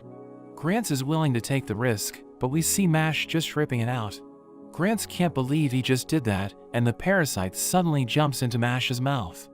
Sean can't believe he didn't listen to his warning, but Mash vomits it out, and we see that the parasite has been tied up. Sean is shocked seeing this, wondering what happened, and Mash reveals he just tied it up like a cherry stem with his tongue. Sean thinks it's ridiculous, and Mash thinks it's all over after dealing with it, but Otto says they aren't finished, and he still wants to put Mash to death. Mash digs himself into the ground and refuses to go with them, so Otto prepares to deal with him. He disappears with his sand, and instantly appears behind Mash. He's about to attack with a sand drill, but Grant stops him, saying he hasn't heard his opinion. Otto says that the rules are everything, so his opinion doesn't matter, but a sword suddenly drives them away. Mash recognizes the sword, and we see Headmaster Wahlberg arriving with Rain. Otto wonders why Wahlberg called the Divine Visionaries, saying Mash deserves to die because he can't use magic. But Wahlberg asks them to reconsider, thinking Mash might be able to help them find Innocent Zero because he appears to be interested in Mash. The Divine Visionaries consider the proposal, as Mash wonders why Wahlberg appears to be important, so Grant reveals that he's a living legend, saying he was the only mage who was able to rival Innocent Zero's powers during his youth. Grant mentions that he respects Wahlberg, because even among the Divine Visionaries, he's a force to be reckoned with. Otto explains that he can't accept the proposal, thinking the regulations exist to maintain order, so they need to follow it at all costs. But everyone is surprised, as Wahlberg bows to them, saying it's true that Mash can't use magic, but he has the ability to sway people's hearts. Wahlberg thinks that Mash might be able to change the world, as he suggests that they shouldn't treat non-magic users as inferior beings, because he considers it as unjust treatment. He reminds everyone that their values have changed throughout the years, but it takes courage to do this, because they first need to accept that they have committed injustice. Otto rejects his idea, saying he shouldn't force his opinion on others, but Rain joins him, imploring them not to kill Mash, because he has proven himself worthy of their trust. But the Visionaries think that the public will never accept him, saying Wahlberg shouldn't use his emotions to make difficult decisions. But the official reveals that he shares Wahlberg's opinion, saying they received their magical powers from God, and it's only natural for them to exclude non-magic users, because they aren't as capable. But he explains that Mash saved his life, even though he can't use magic. So the official implores them to defer his sentence, saying he's willing to accept punishment for going against regulations, but he will never change his mind. Otto accepts his decision, under the condition that Mash will act under their supervision, and prove that he's strong enough to defeat Innocent Zero, by becoming the year's Divine Visionary candidate. Otto warns him that he will die if he fails, but he isn't bothered, saying he wants peace for everyone, as he strikes the ground, causing a shockwave, and he promises to defeat Innocent Zero with his fist. Back in his dorm, Mash explains the incident to his friends, and Lance is surprised to learn that Mash can't use magic, as he recalls their battle, saying he thought that Mash was just holding back. Barrett invites everyone to walk around the town, and the next day, we see Finn waiting for his friends, as he wonders what kind of clothes they will be wearing. Barrett arrives wearing a knight's armor, because he thinks that having fun is a battle, and Mash arrives wearing his workout gear, moving around the town with his training equipment. Finn finds them weird, so he doesn't want to be seen around them, and at that moment, Lance arrives, as Finn notes that he looks normal. But we see that he has his sister on his shirt, and Finn falls into despair, realizing that he's the only normal person in the group. They change to normal clothes, and Barrett mentions that there's a famous game in the street, showing them a game where the players tickle the koala's nose to make it sneeze and launch icicles. Mash decides to give it a try, poking the koala's nose, as Barrett mentions that it's hard for beginners to hit the target. But the koala sneezes, and the icicle ends up hitting his head. He tells Mash that he's going to show him how it's done, and he pokes the koala's nose, causing it to launch an icicle which stabs Mash's head. So he uses a submission move, and they start fighting. After some time, we see that Barrett got beat up, as Lance mentions that he wants to try using a new wand, revealing that the Divine Visionary candidate exam is fast approaching. We learn that because of the Innocent Zero case, the exam is going to be held at an earlier date, but Lance thinks that this works in their favor, because they already have enough coins to participate. He knows that they will proceed to the final screening if they pass the exam, but he warns Mash that he won't go easy on him because he wants to win for his sister. They enter a shop, which is filled with magic wands, and the shopkeeper greets them, recognizing them as students of the academy. Finn decides to replace his wand, so he extends his arm, exuding his magical energy, and a wand responds to him, and the shopkeeper adds that wands are basically extensions of a person's body, so it can improve their capacity to use magic. Lance extends his hand, and a wand flies to him, impressing the shopkeeper, because he knows that the wand is special. He wonders if Mash would like to give it a try, as Finn becomes worried, knowing Mash is going to get into trouble, because he doesn't have magical power. But he decides to do it, extending his arm, and he notices a wand on the floor as the shopkeeper reveals that it's been sitting there for ages because it's so heavy that nobody can lift it. According to legend, there is elf water beneath it, and this water can be used to craft powerful wands. But the shopkeeper thinks that it's just a legend, saying nobody was able to lift the wand for 1,000 years. But Mash approaches it, and he lifts it, causing water to burst out of the ground. He decides to buy it, and the shopkeeper is overjoyed to see the elf water, thanking Mash for lifting the wand, and telling him to keep it. His friends are surprised to see this, but Lance decides not to buy a wand from the store. They leave the shop, and they see Tom and Lemon approaching them. They have fun together, and at the end of the day, we see that they're tired, but they realize that they're enjoying their lives. Mash admits that he had fun, revealing that he never went out with his friends before, and he wants to do it again. After a few days, Mash counts their gold coins, and Lance thinks that they're ready for the exam, which is about to take place. But Mash reveals that he wants to go home before the exam, and we learn that he told Rain about this, but he thinks that Mash is out of his mind. Meanwhile, we see Otto dining with the prefect of the Orca dorm, Makarin, thinking Wahlberg is becoming senile, so he thinks that it's his duty to step up and stop disturbances before they arise. He orders Makarin to stop Mash from participating in the exam, but he explains that the task doesn't interest him, saying all he cares about is excitement. Otto tells him that Mash defeated Abel, but he doesn't care, thinking there's nothing special about Abel. But Otto reveals that Mash won without magic, causing Makarin to become surprised, and Otto orders him to go wild, promising to clean up after he's done. He leaves the table, and he plays the piano, saying spring has arrived, but everyone thinks he's being creepy. Mash returns home, and Bernadette is overjoyed to see him. His friends join him, and Bernadette is surprised to see them, realizing that Mash has made friends. Barrett mentions that they're more than just his friends, saying he's Mash's rival, and Lemon tells Bernadette that she's going to marry Mash, causing him to become even more surprised. Barrett gives him herbal tea, and Lance tells him that he also has something for him, but we see that it's his sister's merchandise. They run around the house, as Bernadette realizes that they're all unique, thinking Finn is struggling to keep up with them. But he's happy to see that Mash has friends, revealing that he was afraid that Mash wouldn't play well with others, because he never exposed him to the outside world. Meanwhile, Makarin and his men make their way to Mash, but swords suddenly fall from the sky. They're able to dodge it, and Makarin sees a man approaching. He wonders if the man is Mash's bodyguard, but we see that it's Rain, saying he was just passing by. Makarin recognizes him, preparing to fight him, while Mash and his friends continue to play in his house, completely unaware of the situation. We learn that in the Magic Academy, the dorms are supervised by prefects, who possess the skills needed to become a divine visionary. Makarin is one of them, and we learn that a few years ago, he was able to dominate a tournament held for the middle school division, despite being younger than the other competitors. He's excited to fight against Rain, knowing he's a divine visionary, so Makarin thinks that their fight is going to be interesting. He summons a piano, and he plays his favorite piece, but Rain just stares at him, seeing him as a weirdo. Makarin reveals that despite being a powerful mage, he doesn't strive to become a divine visionary, thinking it's just a title, and all he really wants is to become stronger. He prepares for battle, thinking he can defeat Rain, because all he really cares about is his position. He launches a barrage of swords, and Makarin uses his music to fight back. But we cut to Mash and his friends, as they play a board game together. During Barrett's turn, he ends up in a tile, which mentions that he was deceived by a beautiful lady, causing him to lose all of his money. Lemon rolls the dice, and she goes to jail because she restrained her love interest like a stalker, so she's forced to skip hundreds of turns.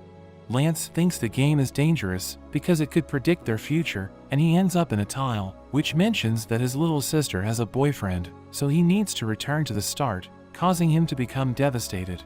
Finn returns a lost item to the police, allowing him to earn money, but Mash ends up getting executed because the public discovered that he can't use magic. Everyone loses the game, and they aren't happy with the result, but Finn thinks about Burndead, thinking he'll be happy because Mash is having fun with his friends. We return to Makarin as his battle with Rain continues.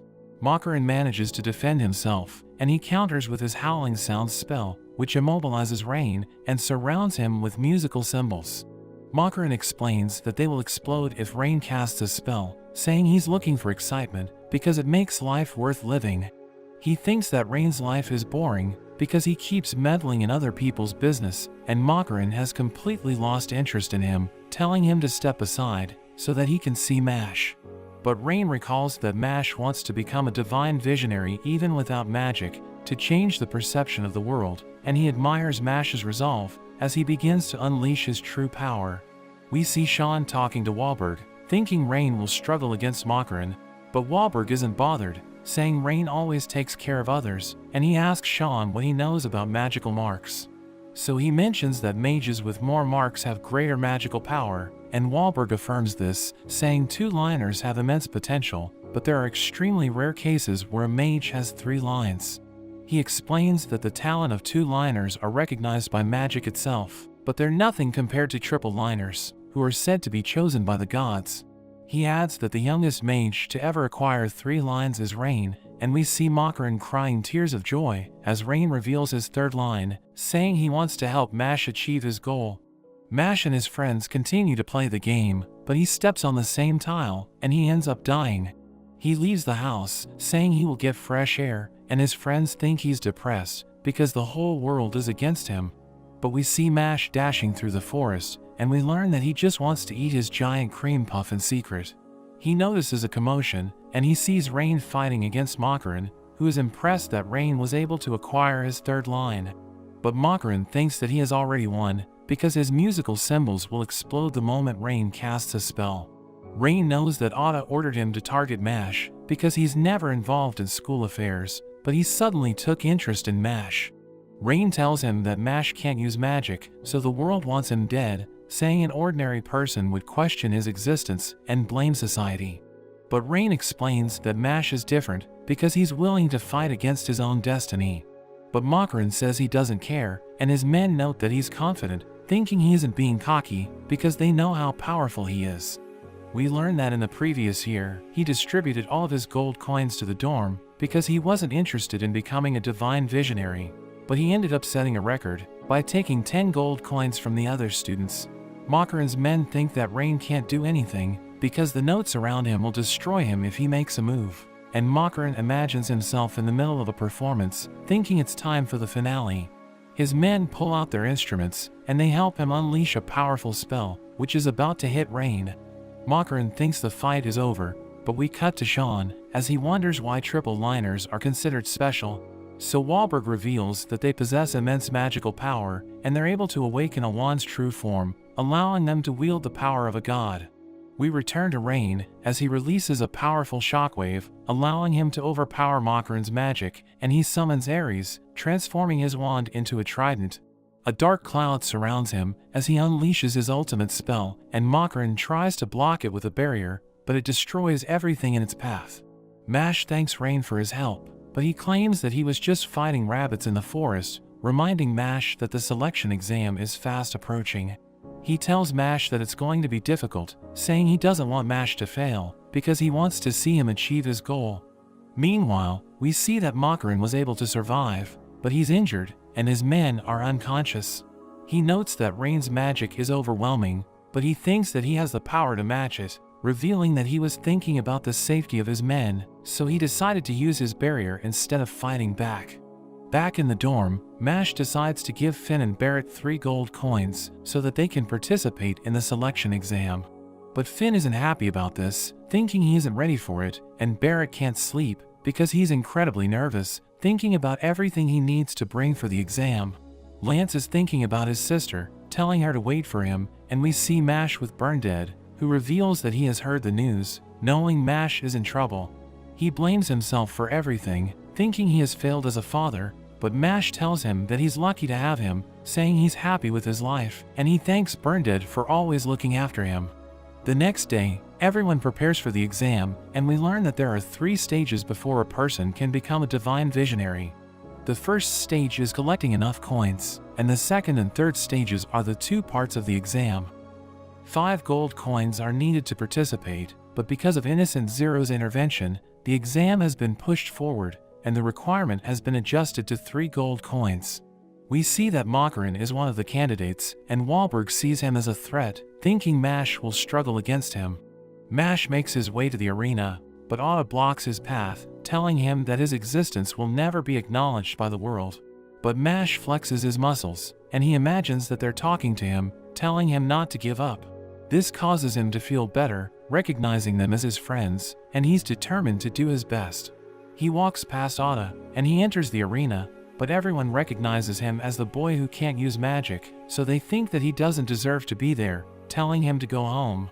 One of the students tell the officials to disqualify Mash, thinking he might ruin the image of divine visionaries, and Finn recalls that Mash will die if he fails the exam, thinking he's under incredible pressure. So Finn thinks about encouraging him, but he realizes that Mash is fine, and he just wants a cream puff. The announcer reveals that there are 12 candidates for Divine Visionary, and she explains that for the first part of the exam, they need to find a hidden key to escape. Finn thinks it's going to be easy, but she reveals that Minotaurs will be chasing them down, causing him to panic as he realizes that his life is on the line. The announcer explains that the audience can watch the events using the mirrors, and the exam begins as the candidates are transported to a field. Finn wants to go home, thinking he's doomed, and a Minotaur approaches one of the candidates. The boy tries to defend himself, but his spell has no effect, and we learn that the Minotaurs are completely immune to magic. He ends up dying, and he returns to the arena as the announcer mentions that he has been eliminated. She explains that the candidates don't stand a chance against the Minotaurs, saying the purpose of the test is to determine how well they respond to situations where they're forced to retreat. But Mash fights one head-on, surprising everyone in the arena because it appears to be in pain and it falls to its knees. They think he's crazy for fighting such a monster, but it gets back up as the announcer explains that the Minotaurs can't be killed because they aren't living creatures and they have the ability to heal instantly. So Mash decides to run away, realizing he can't defeat it, as another student named Max casts a spell, causing him to shrink and allowing him to escape. Max mentions that Minotaurs have bad eyesight, but they're extremely sensitive to sound, and he uses his spell to return them to their original size, as he reveals that his magic allows him to manipulate size. Mash thanks him for his help, and he suggests forming an alliance, saying they can pass the exam together. Mash agrees to this, so they start looking for a key, and Max suggests following a Minotaur, thinking it would be guarding it. They try to sneak around, and Mash loses his footing, but he somehow manages to maintain his balance. They're able to avoid the Minotaur, and they see a giant balloon, as Max speculates that it must contain a key. They see a device attached to it, thinking they need to use it to inflate the balloon until it bursts, but as Mash touches it, it makes a loud noise, so the Minotaur chases them away. They're able to escape, and Max thinks they should use other methods to destroy the balloon. Mash suggests tearing it open, but as he holds it, it makes a strange noise, so they are forced to run away once again. They decide to destroy the device, but the key is still in the balloon, so Max thinks it must be floating inside. He realizes that they need to use magic to inflate the balloon, wondering how they should do it, and Mash sees an opening, so he comes up with an idea. Max uses his magic to make the balloon bigger, but everyone thinks he's an idiot, because a larger balloon is harder to destroy. The announcer explains that Mash can't enter the balloon because it's going to make a sound, but he approaches it, and he does a headstand, as everyone realizes that he's going to breakdance. He starts spinning his body with ridiculous speed, and everyone is stunned, as he forms a tornado, forcing air into the balloon and causing it to explode. Mash and Max are able to obtain the key, and we cut to Lance, as he uses his gravity spell to fill the balloon with air, allowing him to pass the test. We see that the other candidates have also passed, including Barrett, who sees Finn hiding, realizing that he still hasn't acquired a key. So Barrett decides to help him, but he realizes that Barrett's head is bleeding, wondering what happened to him. We return to Mash, as he gives the key to Max, saying he should take it. He realizes that Mash is a great person, telling him that he should have it, and Max points him to the exit, saying he already knows how to acquire the next key on his own. He reveals that he wants to help Mash, explaining that he's only doing his job as a senior, so Mash runs to the exit, thanking him for his help. But Max suddenly gets attacked, as a student named Capacho appears. We return to the arena, as Mash joins the other candidates. He realizes that Barrett and Finn have also passed the test, and Lance wonders how he destroyed the balloon without magic. So he explains that he had help, but he wonders why Max gave him the key, thinking he must have his own reasons. At that moment, Max joins them in the arena, and everyone thinks he made it. But he suddenly collapses, as the announcer reveals that Capacho will be taking the final spot. Everyone wonders why he harmed Max, and he mentions that he doesn't need weaklings, so he thinks he can do anything to them. But Mash threatens to punch him, telling him to stop, and Finn recognizes Capacho as the top student. A girl gives him a drink, so he takes the cup, and he approaches Mash, throwing it in his face. But Mash catches it with his cup, and he uses it to make a protein shake. He drinks it, saying protein timing is important for his muscles, and he tells Capacho not to call people weaklings, as he claims that he has never met a person stronger than him. He tries to explain that strength is difficult to define, but he ends up getting confused, because he doesn't know the meaning of strength.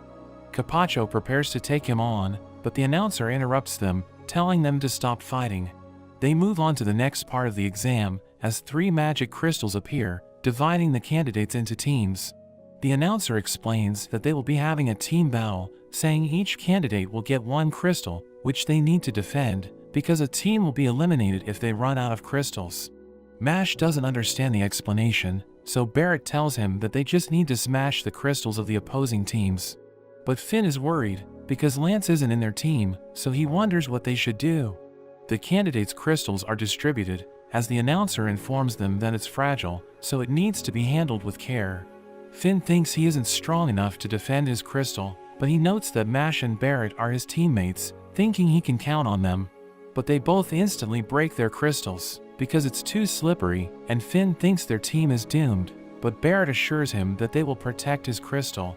The exam begins, and everyone is sent to a labyrinth, but Finn realizes that he's alone, so he falls into despair, thinking they're going to lose. We learn about the 13 ancient wands in the magic realm, which are known as the Master Canes. They only choose mages with extraordinary talent, and grant them blessings which are out of this world, making them a force to be reckoned with. We return to the exam, as Finn continues to despair, and his teammates decide to look for him, thinking he's in trouble. He knows that the team is relying on him, because they have 1 crystal left, so he needs to guard it with his life. But at that moment, he hears a commotion, and he sees Capacho attacking another candidate, wondering why there's a knife in his shoulder.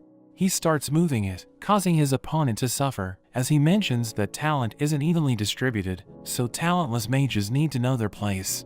He crushes the boy's crystal, as Finn notes that he's dangerous, so he wants to avoid him at all costs. Finn tries to hide, using his magic to conceal his presence, and he thinks he was able to avoid Capacho, but he suddenly appears behind Finn, summoning a goddess as he prepares to attack. Finn freaks out, knowing he's no match for Capacho, but he stops as he recognizes Finn, saying he's an average student, so Capacho wonders how he became a candidate. He orders Finn to hand over his crystal, but he refuses, knowing Mash is going to die if he fails the exam. So Finn prepares to fight, but he suddenly starts bleeding, as Capacho asks him what he's trying to do, telling him not to resist, because he doesn't stand a chance. We cut to Makarin, as he notes that there are 3 interesting candidates in the exam. He recognizes Lance as the top transfer student, and Mash as the boy who can't use magic. But he thinks that Capacho stands out, because he's the top student, knowing he's a prodigy chosen by a Master Cane. So Makarin thinks he's the most talented mage in the academy, and he feels grateful, because he was given the chance to meet Capacho before he reaches his full potential. We return to Finn, as he pretends to cast a spell, causing Capacho to become distracted, but he realizes that nothing happened, and Finn starts running away. So Carpaccio chases after him, but he uses his magic, causing Carpaccio to be teleported away as he realizes that he's switched places with the candidate he defeated. Finn continues to run away, thinking he was able to escape, but his leg starts bleeding and he falls to the ground as Carpaccio catches up to him. He starts torturing Finn as he proceeds to stab himself, transferring the damage to Finn. But he refuses to give up, saying he knows he's a loser, but he will never abandon his friends, and he tries to fight back. But he misses, and Carpaccio easily defeats him, threatening to kill him. Everyone thinks they're about to witness a murder, but Mashle suddenly arrives, smashing Carpaccio against the wall. Mashle thanks Finn for protecting the crystal, and he apologizes for being late, but his head starts bleeding as Carpaccio recovers, saying he can't feel pain because his wand absorbs it for him. Mashle hits him, but the damage is reflected, as Carpaccio explains that it's useless because his magic transfers damage.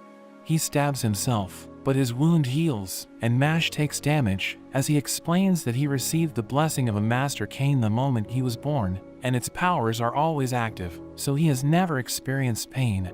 He adds that he wants to know what it feels like, but he thinks that Mashle is no match for him, and he starts stabbing himself, causing Mashle to bleed. But he charges in, and he starts attacking Carpaccio, but the damage is being reflected, and Finn thinks he has no chance. Carpaccio thinks that a person's destiny is determined by the abilities they're born with, and since Mashle can't use magic, he should just give up and accept his fate. Carpaccio mentions that Finn is nothing like his brother, because he has no talent whatsoever, saying he doesn't deserve to be a candidate. Mashle tells Carpaccio that he has a point, saying Finn is weak, but he had the courage to defend the crystal, despite knowing that he's no match for Carpaccio, so Mashle won't allow him to look down on Finn. Mashle launches a relentless assault, enduring the force of his blows, as he thinks about pushing Carpaccio's healing powers past its limit. Carpaccio is disappointed in him, thinking his tactic will never work, but he's surprised to see a crack on the goddess, as he realizes that it's struggling to absorb the damage. Mashle continues his beatdown, and he manages to shatter the mask of the goddess, as Carpaccio notes that this has never happened before. Mashle tells him that he doesn't stand a chance, asking him if he has the courage to fight, and he becomes excited, realizing that he has finally found a worthy opponent. The goddess goes berserk, because it wants to protect him, seeing Mashle as a threat. So it tries to kill him, launching countless needles, but he manages to dodge all of them. Carpaccio tries to stop him, stabbing him repeatedly, but he isn't slowing down, and he reveals his iron wand, using his hands to sculpt it, and he transforms it into a racket. He launches a ball with ridiculous strength, using it to target the opening on the goddess's armor. It continues to launch needles at him, but he manages to dodge all of them, and everyone is surprised, as he continues to attack the goddess while evading the needles. The ball continues to crash into the goddess, and its head begins to crack, unable to withstand the punishment. Mashle leaps into the air, hitting the ball with all his might, and it pierces through the goddess, causing it to explode. Carpaccio can't believe what's happening, and Mashle slams the racket into his head, knocking him out. Everyone is stunned, because they know that Carpaccio is an extremely powerful mage, but Mashle defeated him without magic. Mashle thanks Finn for defending the crystal, saying he still has a chance to enjoy life because of him, and Finn is happy to hear this. Carpaccio regains consciousness, and this is his first time experiencing pain, realizing that it's a terrifying experience. He thinks about the suffering Finn endured, wondering how he was able to withstand it. So Carpaccio realizes that he was wrong, because in terms of inner strength, he's no match for Finn. We see Carpaccio's teammates as they prepare to fight against Mashle, but he uses his sense of hearing, and he tells them that they're weak. He reveals that he can assess their powers by listening to their pitch, saying they're nothing compared to the best mages he encountered, so he advises them to surrender their crystals. But they remind him that it's 2 against 1, and they combine their powers, thinking they can defeat him. But he uses a basic spell, and he easily overpowers them, so they summon their shields, trying to defend with everything they have. But he easily breaks through their defenses, blowing them away. They wonder how a student can be so powerful, and he tells them that his magic is on another level as he crushes their crystals. With Carpaccio's team eliminated, the announcer reveals that the exam is over and the candidates return to the arena. Barrett celebrates with Mashle, calling him the MVP of the qualifying round, but he doesn't care, saying he just wants a cream puff. They realize that the arena has fallen silent, as Wahlberg notes that Mashle's greatest trial is about to begin, because he's going to be fighting against Makarin. Makarin becomes excited, saying he's looking forward to their fight, and Mashle touches his chest, as he mentions that his muscles are telling him to be careful. The divine visionary Caldo approaches Wahlberg, telling him that Mashle is in trouble, as he mentions that Rain wouldn't be a divine visionary if he went up against Makarin during his exam. Caldo reveals that it's his duty to examine the talent of each individual, and he believes that Makarin is the most talented candidate in the arena.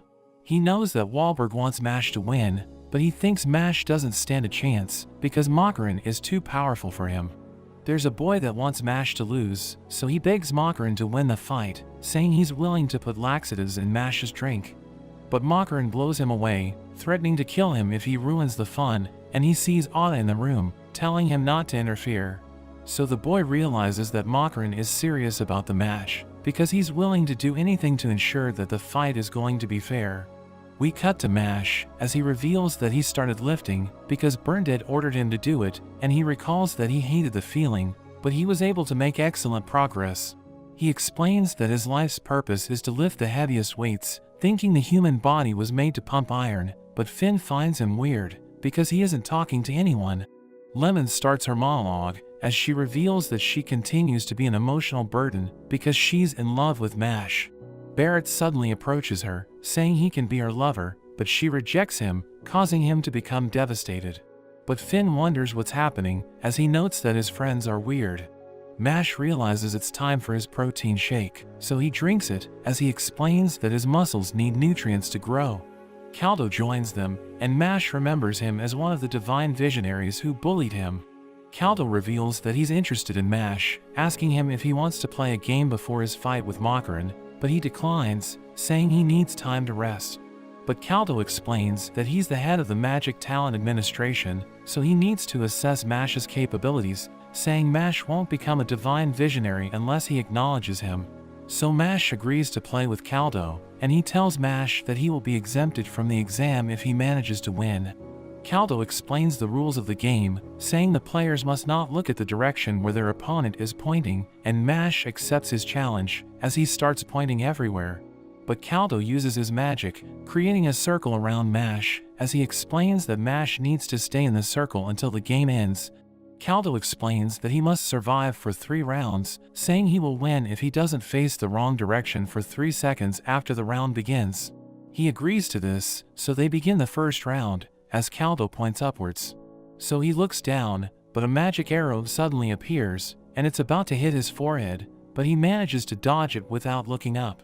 They proceed to the second round, and Caldo points to his sides, as he summons magical rings to attack Mashle. His friends note that it's impossible to dodge them, but he manages to deflect them with his fists.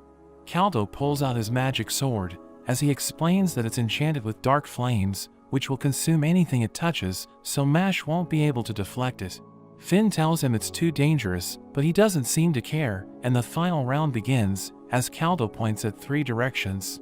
Mashle's friends realize that he's going to lose unless he looks down, and Caldo charges with his sword, launching a combination of attacks, but Mashle manages to dodge all of them. Caldo is about to hit his head, but he anchors his feet to the ground, and he jumps away, taking the entire circle with him as he dodges while keeping his head down. The round is about to end, but a bird suddenly takes his cream puff, forcing him to look to his side, and he realizes that he screwed up, but Caldo tells him that it doesn't count, saying the result is a draw. Caldo walks away, and we learn that he hesitated when he attacked Mashle because he was planning to block the sword with his head. So Caldo thinks he's crazy, wondering why he's so determined to become a divine visionary, because the title isn't worth dying for. But Caldo finally acknowledges his talent, hoping he will achieve his full potential. After some time, the announcer reveals that it's time for the final exam, and she explains that the candidates are going to fight until one of them collapses. For the first match, Mashle is going to fight against Makarin, and Finn wants Mashle to win because he's fighting for his future. Wahlberg notes that Makarin is one of the most talented mages in history, so he knows that Mashle is in trouble. Makarin tells him that he's going to lose, and the announcer is about to begin the match, but he takes out a cream puff, saying he needs to replenish calories before his workout. Makarin takes his fried shrimp, and he repeatedly dips it into his sauce, as he explains that it was made to eat the sauce. Everyone realizes that he's a weirdo, and Barrett thinks he's a threat, as he recalls that the craziest mages are usually the most powerful. Makarin unleashes his power, creating a pillar of light, and everyone's surprised to see this, knowing his power is equal to the divine visionaries. Mash charges in, but Makarin fires an energy ball, as Mash's friends think he'll be able to deflect it, because it's just a basic spell. But as he tries to stop it, he realizes that it's too heavy for him, and he gets pushed back, causing an explosion, as everyone thinks that he crashed into the wall. But they realize that he disappeared, and he suddenly clings to Makarin, surprising everyone, as he uses his ridiculously powerful legs to jump to the sky. He uses his spine magic to attack, as he slams Makarin into the ground with tremendous force. Everyone feels the impact, thinking Makarin is done for, and Barrett wonders how Mash was able to escape the energy ball. So Finn reveals that he ran backwards, when he realized that he couldn't deflect it, allowing him to escape before it hit the wall. Barrett thinks this is ridiculous, thinking Mash's skills don't belong in the Magic Academy, but he decides not to think about it. As the dust clears, everyone's surprised to see that Makarin isn't injured, wondering how this is possible, and Caldo notes that he created a sound cushion before he hit the ground, allowing him to survive the impact. The audience is amazed by Mash's move, thinking he can use magic, but Caldo wonders why they aren't calling him out, knowing he didn't use a spell.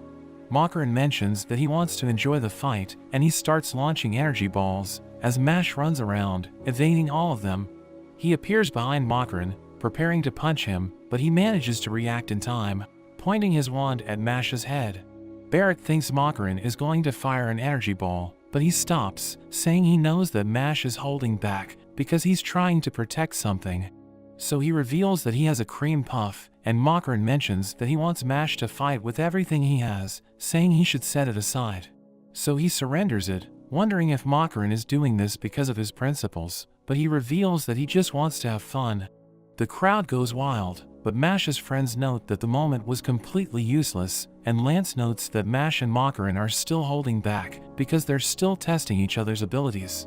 Caldo knows about Makarin's ultimate spell, knowing it will give him the advantage, as Caldo notes that the fight will end when he activates it. They continue the fight, as Makarin tells Mash to show him what he's capable of.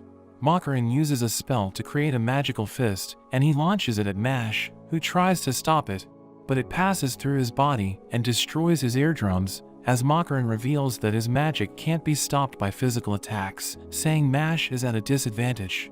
He proceeds to assault Mash with the same spell, pushing him back, as everyone notes that the fight is one-sided.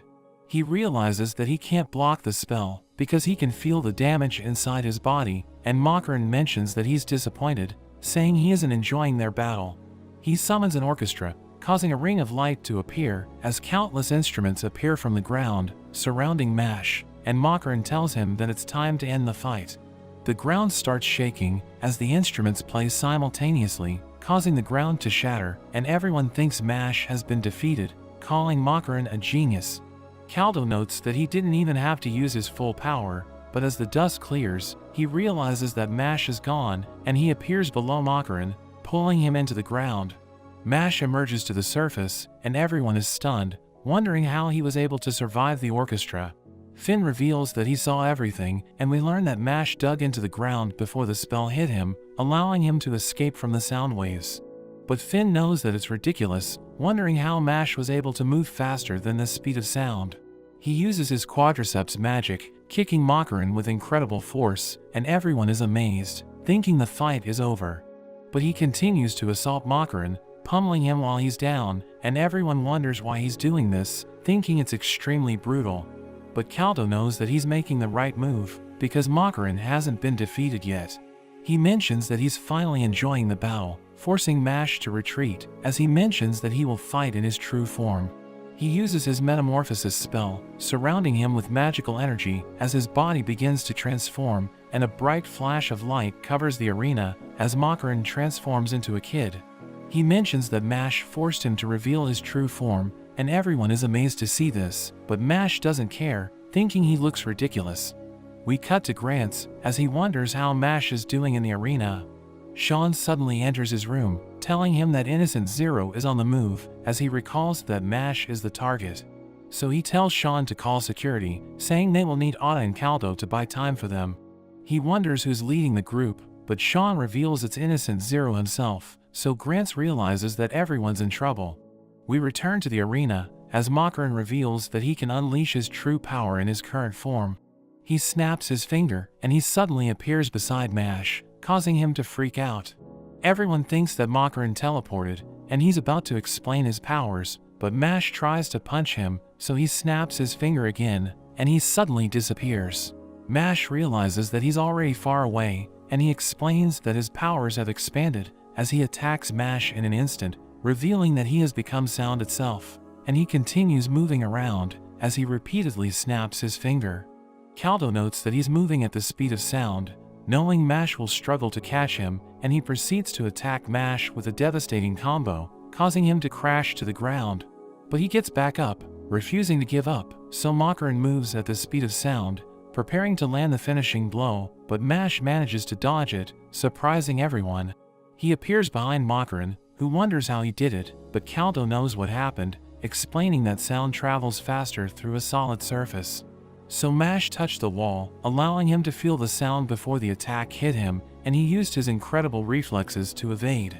He prepares to strike Makarin, who realizes that his fingers are covered in sauce, so he can't make a sound with it. Mash hits him with a powerful attack, but Lance knows that it won't be enough to defeat him, and he gets back up, telling Mash that he's a worthy opponent. So he decides to unleash his ultimate spell, the Death Gong, creating a pillar of light as he summons a magical bell. He explains that anyone who hears it will lose consciousness, and it will ring in 1 minute, saying it will affect everyone within 2 kilometers. He mentions that the only way to stop it is to destroy his wand, but Mash's friends know this won't be easy because Makarin is faster than him. Barrett wonders if they're going to be affected, but Lance explains that they're safe, saying it will only affect Mash. Lance knows that Mash is in trouble because he was only able to hit Makarin while he was on the offensive, so Mash can't use the same tactic to catch him. He starts running away as Mash pursues him, trying to stop him before he activates his spell. But Mash struggles to keep up with him because he's moving too fast. He mentions that Mash has a few seconds left, so his friends become worried, thinking he's going to lose. The bell lights up as it's about to be activated, but Mash is still struggling to catch Makarin, and he ends up crashing to the ground. Makarin tells him that he has 10 seconds left, but he suddenly grabs the arena floor, and he lifts it with incredible strength, causing a massive slab of concrete to fall on Makarin. Mash charges in, as the spectators note that he's trying to prevent Makarin from escaping by forcing him to move sideways. He observes Mash's movements, and he decides to move to the right, thinking Mash won't be able to catch him.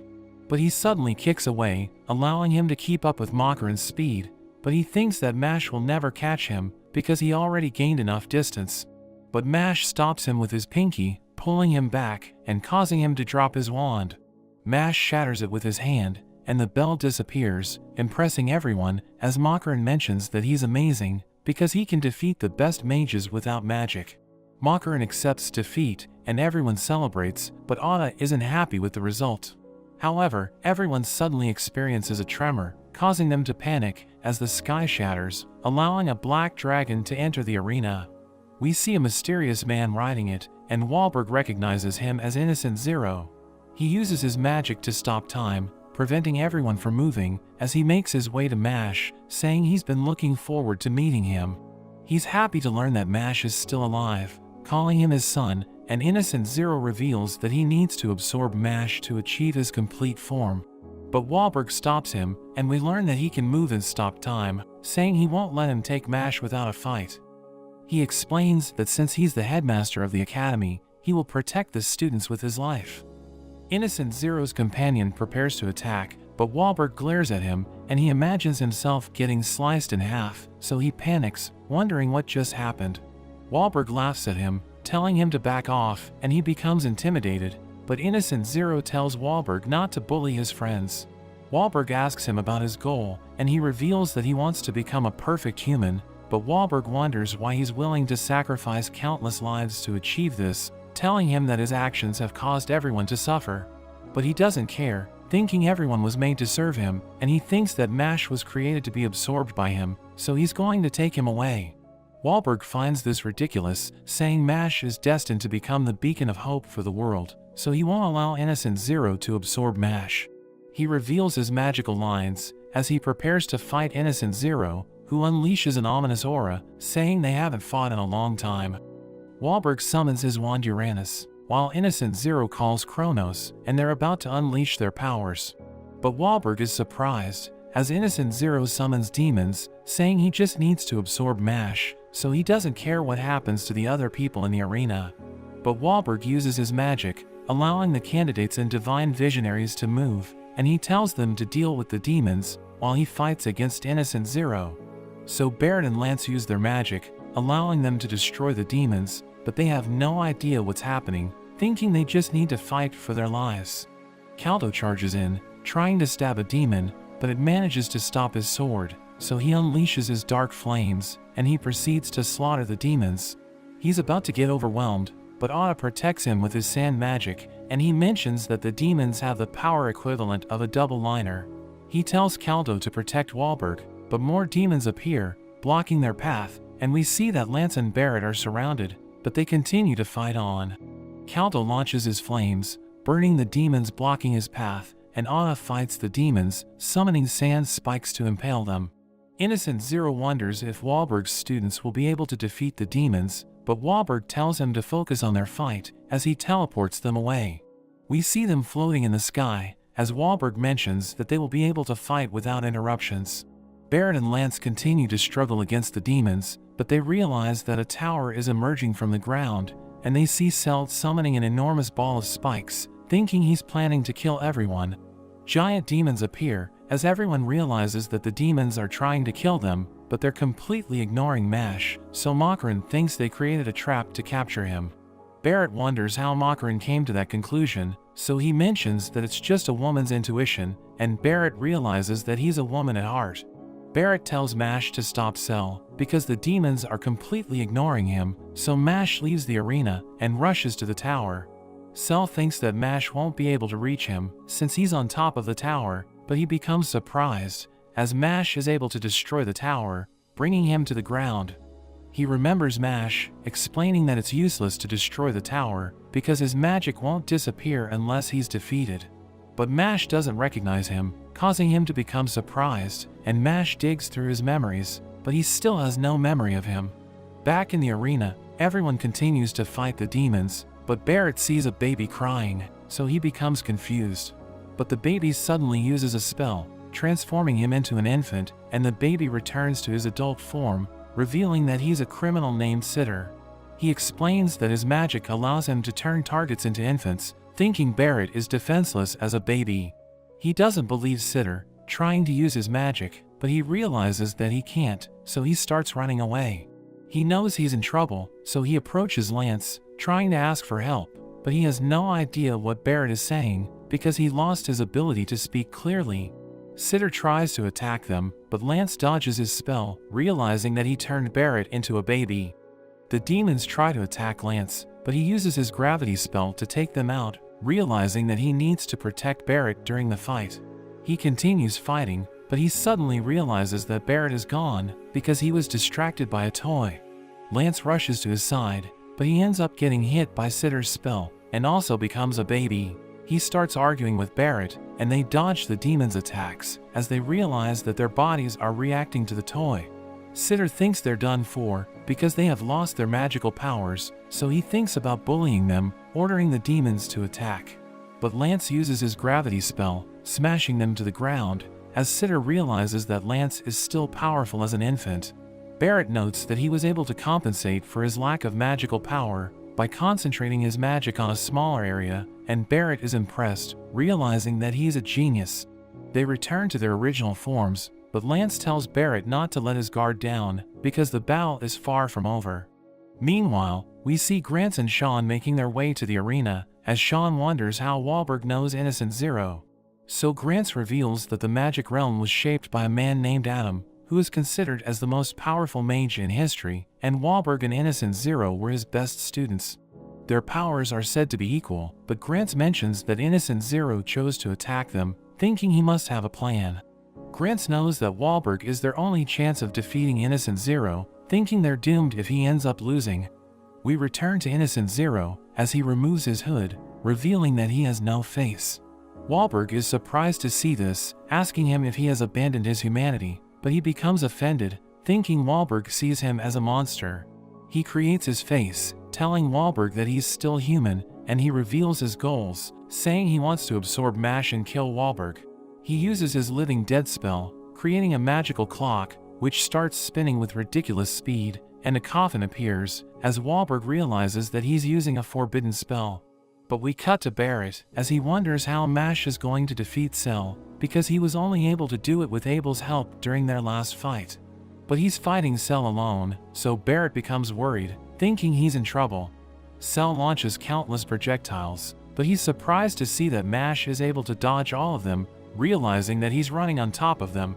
Cell attacks Mash with everything he has, but Mash still manages to avoid them, and he closes the distance, delivering a devastating blow. Cell is knocked down, wondering how Mash was able to dodge his magic, as he recalls how Mash struggled during their last encounter. But Mash explains that he remembers Cell's magic, so he already knows how to counter it.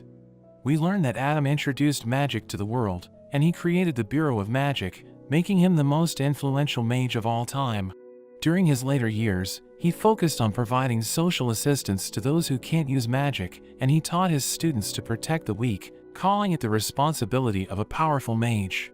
We return to Wahlberg as the chain surrounding the coffin breaks, and it slowly starts to open. Wahlberg gets a glimpse of a man's face, and he is shocked, as the coffin completely opens, revealing that it's Adam. Innocent Zero explains that his magic allows him to bring people back from the dead, saying he was able to turn Adam into his mindless slave. Wahlberg condemns his action, but a mage named Necros prepares to fight him, revealing that he specializes in manipulating bodies.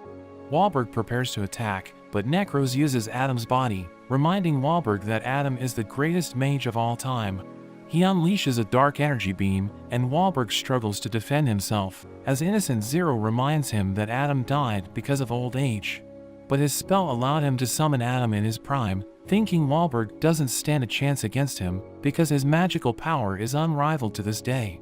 In a flashback, we see Wahlberg talking to Adam, who tells him about the mage's responsibility to protect the weak.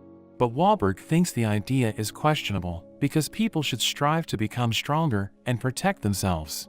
Adam admits that he has a point, but he tells Wahlberg not to question his ideals, reminding him that he's just a student.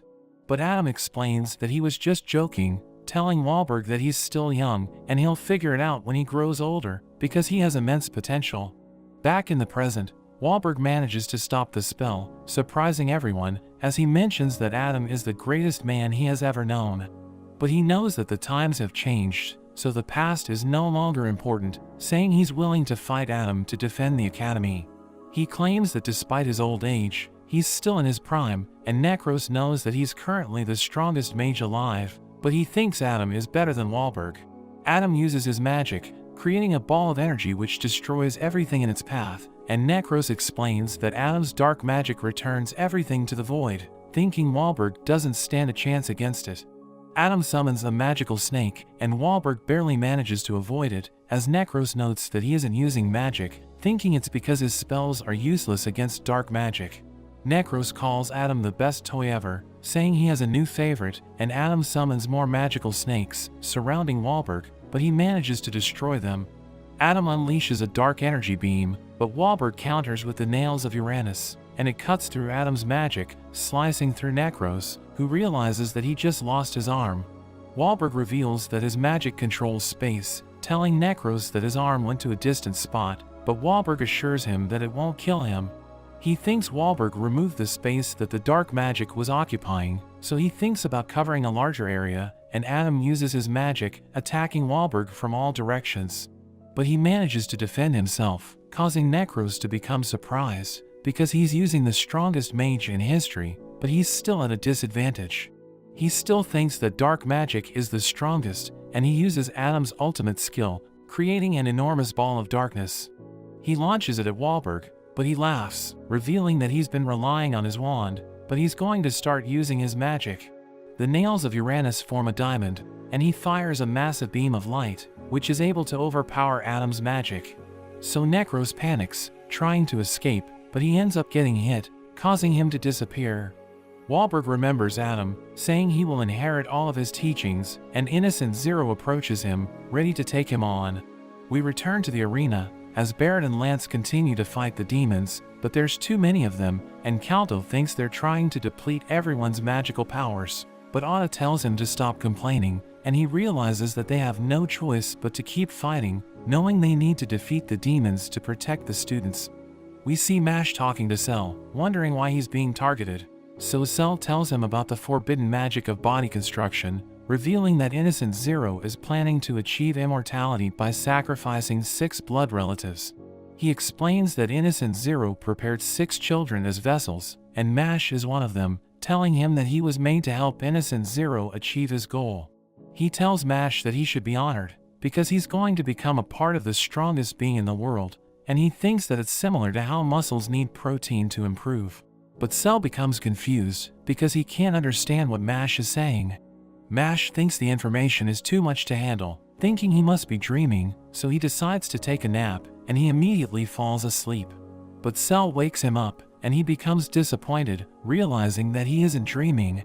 He asks Cell if he's one of Innocent Zero's children, but he explains that he's just a clone, which was created by Innocent Zero when he gave his blood to a corpse. Cell mentions that he was created to serve his master, and he reveals that he's jealous of Mash, because he's going to be absorbed by Innocent Zero. Cell thinks that Mash doesn't deserve to be a part of the strongest being, seeing him as trash, but he suddenly punches Cell, knocking him down. Mash tells him to bring it on, and he thinks that Mash has incredible power, because he was created by Innocent Zero. So he decides to unleash his full power, summoning Hephaestus, as his wand exudes a powerful aura. Mash wonders what's happening, so he explains that his wand's full power has been unleashed, and he creates a pillar of energy, which grabs everyone's attention.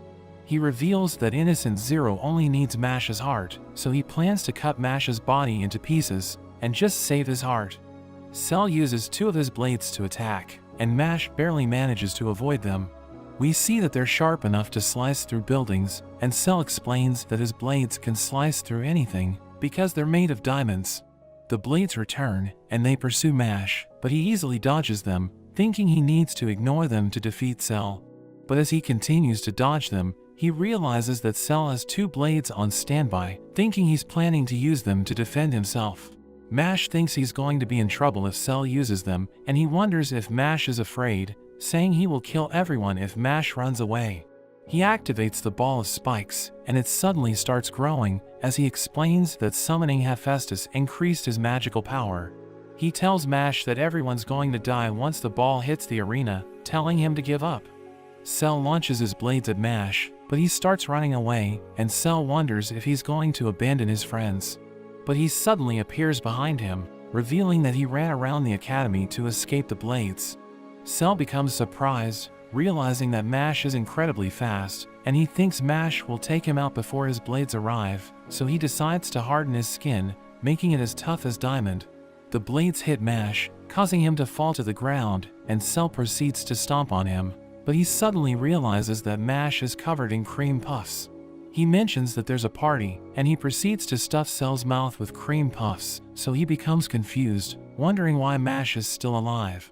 He's about to suffocate, and we learn that he was just hallucinating, because Mash used his chokehold magic to knock him out. We see that Mash strangled Cell when he saw the blades, and he contracted his biceps to put pressure on the carotid artery, preventing oxygen from entering Cell's brain, and knocking him out in an instant. The ball shatters, saving everyone in the arena, and Mash explains that he cares about the school, so he's willing to fight anyone who threatens to destroy it. We return to Grant and Sean, as they're about to reach the arena, so Grant starts fixing his hair, thinking he needs to look presentable. But Sean wonders why he's doing this, reminding him that they're still flying, so he explains that he needs to take care of his appearance, because he's one of the hottest men in the world. Sean thinks he's being ridiculous, and they're approaching the arena, but Sean suddenly stops, so Grant wonders what's happening. He notes that everything has stopped moving, so he realizes that they have entered an area where a powerful mage has stopped time. He thinks he can still move because he has immense magical power, but Sean isn't as talented, so he decides to leave him, making his way to the arena. He joins Anna and Caldo, saying they did a good job protecting the students, and Caldo explains that the candidates helped them out. Grant asks him about Mash, so he reveals that Mash defeated Cell, and we see him eating a cream puff to replenish his energy. Grant is impressed to see this, but Anna explains that Wahlberg is fighting Innocent Zero, and Caldo wonders where they are, knowing Wahlberg used magic to leave the arena. Mash volunteers to look for him, saying he will use his muscles to find Wahlberg, and he dashes away, but Anna doesn't expect him to succeed. He thinks they will find Innocent Zero if they interrogate Cell, so he prepares to attack him, but a barrier protects him, and he's suddenly transported away. They know that he couldn't have used the spell because he's unconscious, so they realize that someone's protecting him, and they decide to stay in the arena, thinking the students aren't safe yet. Grant wants to fight Innocent Zero, but he thinks about Wahlberg's ideals, knowing protecting the students is the top priority, and he knows that Wahlberg is stronger than him, so he decides to trust Mash, thinking he's strong enough to save Wahlberg. Innocent Zero thinks about Wahlberg's magic, knowing it's one of his strongest spells, so Innocent Zero thinks he hasn't lost his touch. He's determined to win the fight, because he wants to protect the students, and Innocent Zero tries to stop time, but he uses his magic to remove the space around him, causing him to disappear. He appears behind Innocent Zero, trying to end the fight, but he misses, and Innocent Zero uses time magic on Wahlberg's arm, causing it to age rapidly. He tells Wahlberg that his legs are next, and he realizes that Innocent Zero is far stronger than he used to be, calling him a monster. Wahlberg thinks about cutting the space around him, and he casts a spell, using the nails of Uranus to cover the entire area, and he does his best to ensure that Innocent Zero won't be able to dodge it. But he still manages to evade it, telling Wahlberg that he doesn't stand a chance.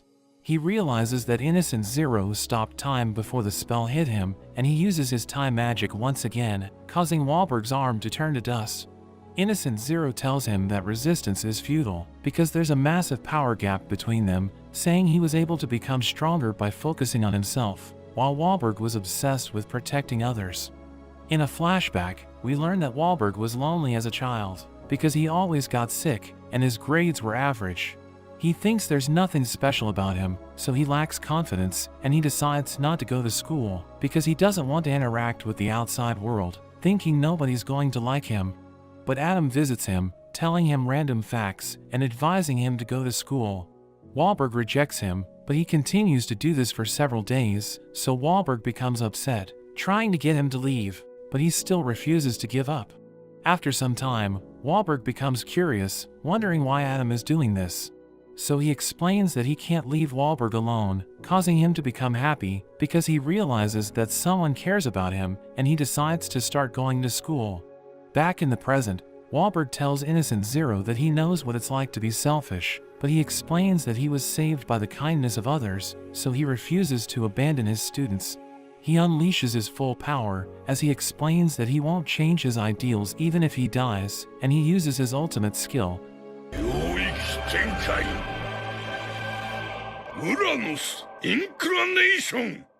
Uranus transforms into an enormous being, as Innocent Zero notes that Wahlberg's magic hasn't declined with age. Wahlberg explains that Uranus has reached the pinnacle of its power, and Innocent Zero tries to use his spell, but he realizes that he can't, as Wahlberg explains that his magic won't work within the domain. He prepares to destroy everything around him, and Uranus charges up, as he tells Innocent Zero that their rivalry is about to come to an end. But time suddenly stops, as Innocent Zero reveals that Wahlberg's domain can't stop his control of time, thinking Wahlberg is no match for him. He launches an attack, and Wahlberg gets stabbed, causing him to cough up blood, as Innocent Zero explains that he has suffered a fatal injury, thinking he won't survive. But as time resumes, Innocent Zero realizes that Uranus is still charging up. Wahlberg explains that his skill unleashes the true power of the wand, and he has stored all of his magical power into it, so the spell won't stop even if he dies, telling Innocent Zero that it's all over for him, because he's willing to risk everything to save his students, because he wants to see them achieve their dreams. We learn that Wahlberg has been watching Mash and his friends, and he knows that their goals are selfless, thinking the world will be a better place if they succeed. He wants to see a world filled with kindness, saying power isn't everything, as he mentions that people are suffering because of their weakness, thinking they don't deserve this. So he wants to make the ultimate sacrifice, to serve as an example for others, thinking this is necessary to achieve his goal. Uranus unleashes its full power, causing a powerful explosion, which creates a massive ball of light. Everyone sees this, thinking it's a beautiful scene, and the divine visionaries recognize it as spatial magic, knowing Wahlberg sacrificed his life to defeat Innocent Zero. But it suddenly starts shrinking, causing them to worry, because it's supposed to continue expanding, so they realize that something's wrong. It completely disappears, and Wahlberg is surprised to see Innocent Zero, realizing that he reversed time to counter the spell. He summons dark arrows, using them to attack Wahlberg, who tries to defend himself, but he ends up getting stabbed, so he drops his wand, and he's about to fall. But Innocent Zero catches him, telling him that he lost, because he's been living his life for others, saying he should have focused on getting stronger instead. Innocent Zero is about to deal the finishing blow, and Wahlberg thinks it's all over for him, thinking he has failed Adam, so he starts crying. But Mash suddenly arrives to save him, and he reminds Wahlberg about their first encounter, where Wahlberg asked him what he would do if he fought against an overpowered opponent. He tells Wahlberg that he would still fight regardless, and he challenges Innocent Zero to a fight. Wahlberg thinks he's cool, but he sees Mash's legs, thinking it's ruining the moment. Back in the arena, everyone wonders why Wahlberg's spell disappeared, and Caldo realizes that Innocent Zero was able to rewind time.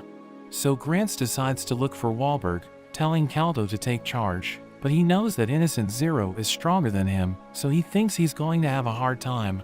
We return to Mash, as Wahlberg tells him to retreat, because he doesn't stand a chance against Innocent Zero. But he explains that he was raised to be kind to the elderly, and Wahlberg can't believe that Mash is thinking about his safety. Innocent Zero tells Mash to join him, but he refuses, so Innocent Zero decides to take him by force. He casts a spell, which surrounds Mash and Wahlberg with a dark energy, as he reveals that he has been experimenting on his body, and this allows him to acquire the ability to steal magic. He reveals that he has obtained Adam's dark magic, and he's now taking Wahlberg's powers. Mash saves Wahlberg, but Innocent Zero says it's too late, because he has already stolen Wahlberg's magic. He starts controlling Uranus, and he uses Wahlberg's spell, creating a beam of light, which erases everything in its path. Wahlberg is surprised to see this, and Innocent Zero thinks he has gained the power to rule the world, threatening to destroy Mash.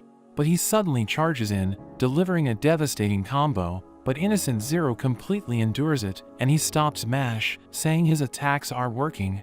Innocent Zero tries to restrain him, but he's able to escape, and Innocent Zero explains that Mash is out of his league, telling him to give up. But he suddenly feels strange, and he starts to lose control, as Wahlberg explains that his body can't handle his magical power, so it's starting to act up. Wahlberg recalls their conversation before they started fighting, and he realizes that Innocent Zero wants to absorb Mash, because he's trying to obtain the perfect body.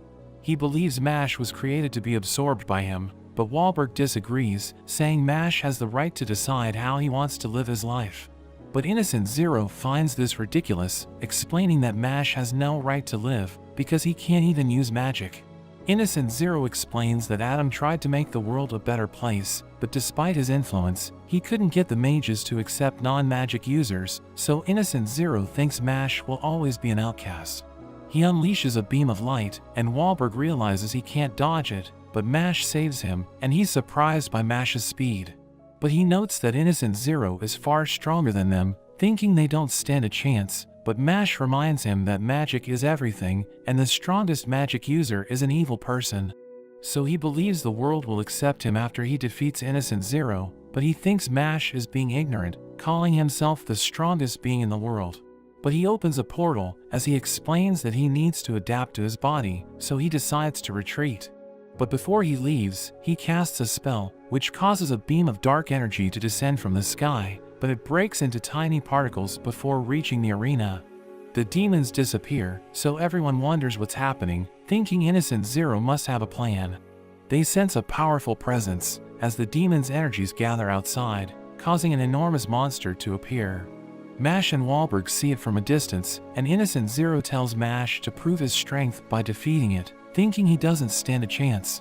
Innocent Zero escapes, and Wahlberg realizes that the monster has overwhelming power, thinking it can destroy the academy in an instant.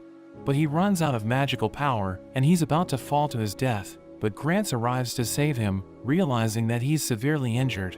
He explains that he would have died if Mash hadn't intervened, and Grants is surprised to hear this, thinking Mash is amazing.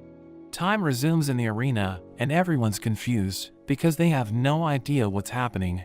But they see the monster approaching, so they panic, realizing that their lives are in danger. It destroys the wall, launching debris towards the arena, and everyone thinks they're going to die, but Lance imagines his sister asking for help, so he uses his gravity spell to stop it.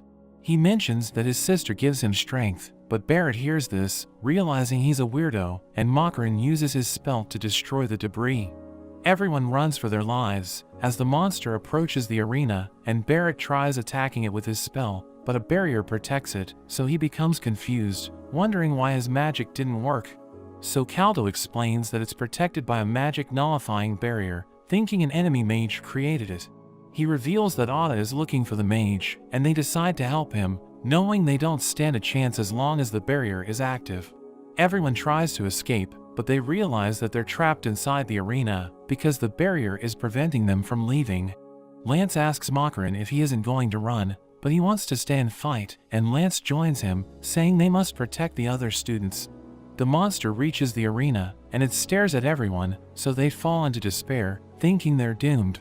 It's about to finish them off, but it suddenly stops, and they see the monster struggling, realizing that it's being pulled back.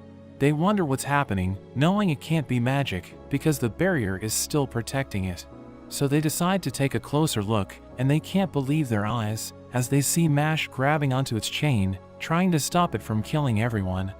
The monster tries to resist, and it becomes a contest of strength, as everyone realizes that Mash is playing tug-of-war with it. They start talking about Mash, knowing he can't use magic, so they think he doesn't deserve to be in the academy, but they see Mash struggling, realizing that he's putting everything on the line to protect them. So they start cheering for him, knowing he's their only hope, and Finn is happy to see this, because he never thought Mash would be accepted by everyone, realizing that he's changing the rules of the world. He continues to struggle against the monster, but he hears everyone cheering for him, and this gives him the strength to overpower it, launching it to the air. Everyone becomes stunned, as he hurls it with all his might, sending it crashing against the mountains, and causing a massive explosion. Everyone celebrates, knowing Mash saved their lives, and Finn approaches him, saying he's glad that Mash was able to defeat it. Lemon tells him he's amazing, and she waits for him to kiss her, but he eats a cream puff instead, so she becomes upset, wondering why he isn't making a move. After some time, Wahlberg wakes up in the infirmary, where Grants tells him that Mash saved the day, and he's happy to hear this, thinking Mash embodies Adam's ideals. Caldo and Barrett find the mage who created the barrier, planning to arrest him, but Ada uses his spell, and crushes him instead. Ada knows that Caldo has sided with Mash, thinking he has fallen, and Ada mentions that he will never accept Mash.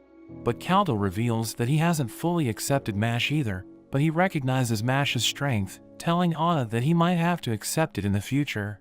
Days later, the public learns about Innocent Zero's attack, but the authorities change the story to stem the chaos, telling everyone that the Divine Visionaries were able to drive him off. But they remain skeptical, and the Bureau of Magic is hiding the truth. Mash is bothered by what's happening, so he decides to go to the beach with his friends. We learn that this is their first time visiting a beach, so they decide to have fun, but Finn wonders if they should be doing this, knowing the realm is in chaos. But Barrett doesn't care, saying it's time to play, and he shows everyone a watermelon creature, but it suddenly attacks Mash, trying to suck his blood out. Barrett reveals that the creature is known to kill people, so Finn asks him why he brought it to the beach, but he explains that it's okay, reminding Finn that they're always fighting for survival. Mash destroys the creature, saying it's time to eat it, and it thanks him for putting it out of its misery, but Finn thinks it looks disgusting. Mash and Barrett start playing, as their friends talk about Mash, thinking things won't end well for him, because the people are going to blame him for the incident. Lemon thinks this is unfair, because he didn't do anything wrong, and Wahlberg suddenly appears, saying Mashle's greatest trial is about to happen. They can't believe he's chilling at the beach, asking him what he's doing there, so he tells them that summer only comes once a year, and he wants to enjoy the heat. He tells them that Mashle will never find peace, because Innocent Zero wants to absorb him, explaining that Innocent Zero can control space and time, and he even has access to forbidden magic. So Wahlberg believes he's the most powerful mage in history, and he adds that Innocent Zero has 5 servants, who are gifted with immense magical power. He knows that the Academy is no match for Innocent Zero's forces, thinking they don't stand a chance, but he believes Mashle can lead them to victory. He mentions that Mashle's powers are different, because he's gifted with incredible strength, thinking this is the key to defeating the most powerful mages. But Lemon is worried about him, thinking he could end up dying, but he tells her he's going to be fine, because nobody can defeat his muscles. Finn notes that he isn't making sense, but Wahlberg admires his fighting spirit, because he never backs down, and he's willing to do everything to protect the weak. Wahlberg hopes he can change the world, saying he's counting on him, and Mashle promises to defeat their enemies, saying he will graduate with his friends. Everyone's happy to hear this, but Barrett reminds him that the exams are coming up, and he's about to get expelled because of his poor academic performance, so he becomes nervous. Meanwhile, Brad tells Bernadette about the exam, wondering if Mashle is going to make it. But Bernadette thinks he'll be fine, because he's a good person, but Brad tells him that kindness has nothing to do with exams. Lemon reveals that they gave Mashle a mock exam, but we see that his results are terrible, and Lance mentions that he was never the brightest student, but he's able to pass because of his practical exams. He hates studying, saying he wants to go home, but Barrett promises to support him, and Mashle wonders if he's doing well academically. So he reveals that he enjoys studying, thinking it's going to help him become successful in the future, and Mashle can't believe this, realizing that he's the dumbest person in the group. Lance teaches him about magical math, telling him to memorize the formulas, and everyone lectures him about the other subjects. But he can't handle the information, so his brain explodes, and he thinks he won't be able to pass the exam, but his friends warn him that he'll get expelled if he fails. So he starts studying, realizing that his friends are watching him, but he suddenly runs away and escapes through the window. Finn thinks they should chase him, but Lance advises against it, saying there's no point teaching someone who isn't willing to learn. Finn decides to look for Mashle anyway, and he starts searching around the academy, but he can't find Mashle. As he walks around the woods, he realizes that Mashle has buried himself in the ground, and he explains that he wants to return to the earth because he has given up on studying. But Finn reminds him that he never backs down from a fight, and he promised to graduate with his friends, so he needs to focus on his studies. He thanks Finn for encouraging him, realizing he's being pathetic, and he emerges from the ground, saying he's going to do his best. Mashle returns to his friends, begging them to teach him again, so they help him out, and he tries to learn as much as he can. It's time for the exam, and Mashle sees the test paper, but he struggles to answer the questions, so he starts crying. After the exam, we see that Mashle is depressed, thinking he's going to fail, so his friends try to cheer him up. The teacher calls his name, so he walks forward, and she tells him he's a terrible student, but she gives him his exam result, telling him he has improved. He realizes that he barely passed, and his friends are happy to see this, but he says it's too easy, so they beat him up, telling him not to get cocky.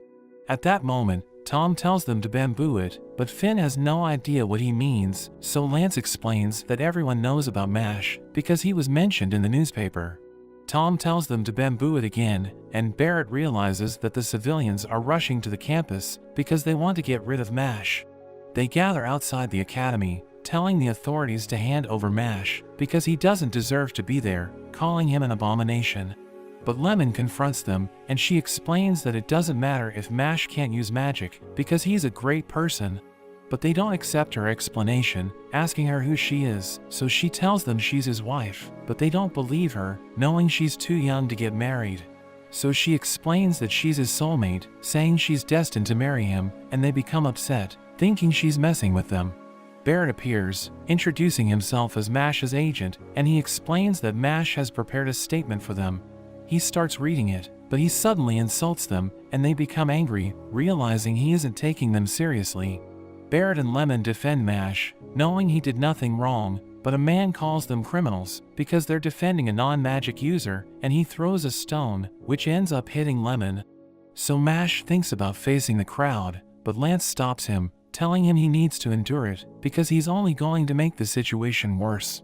Lemon tells them she's willing to take the punishment with Mash, saying he's a good person, but the man laughs, telling her she's being too emotional. We learn that he wants to capture Mash because he wants to be famous, so he calls her a sinner, and everyone starts throwing stones.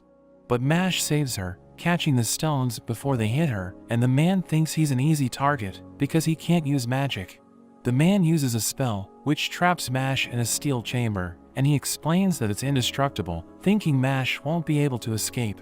But he destroys it with his bare hands, and the man can't believe it because he's been using the chamber to trap giant monsters.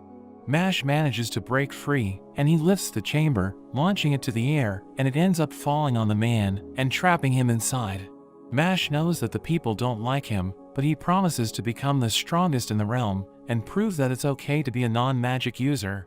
Wahlberg suddenly arrives, and he explains that Mash's fate will be determined by the Divine Visionary Candidate exam, telling everyone to be patient until the result comes out. He tells Mash that he's lucky to have true friends who are willing to speak on his behalf. But Wahlberg explains that they will get into trouble if he fails to become a Divine Visionary, so he needs to pass the exam. We learn that the exam is about to reach its final stage, and Mash is determined to succeed, saying he will defeat anyone who gets in his way. But that's where this series ends for now. Remember to like and subscribe to the channel. Thanks for watching, and I'll see you next time.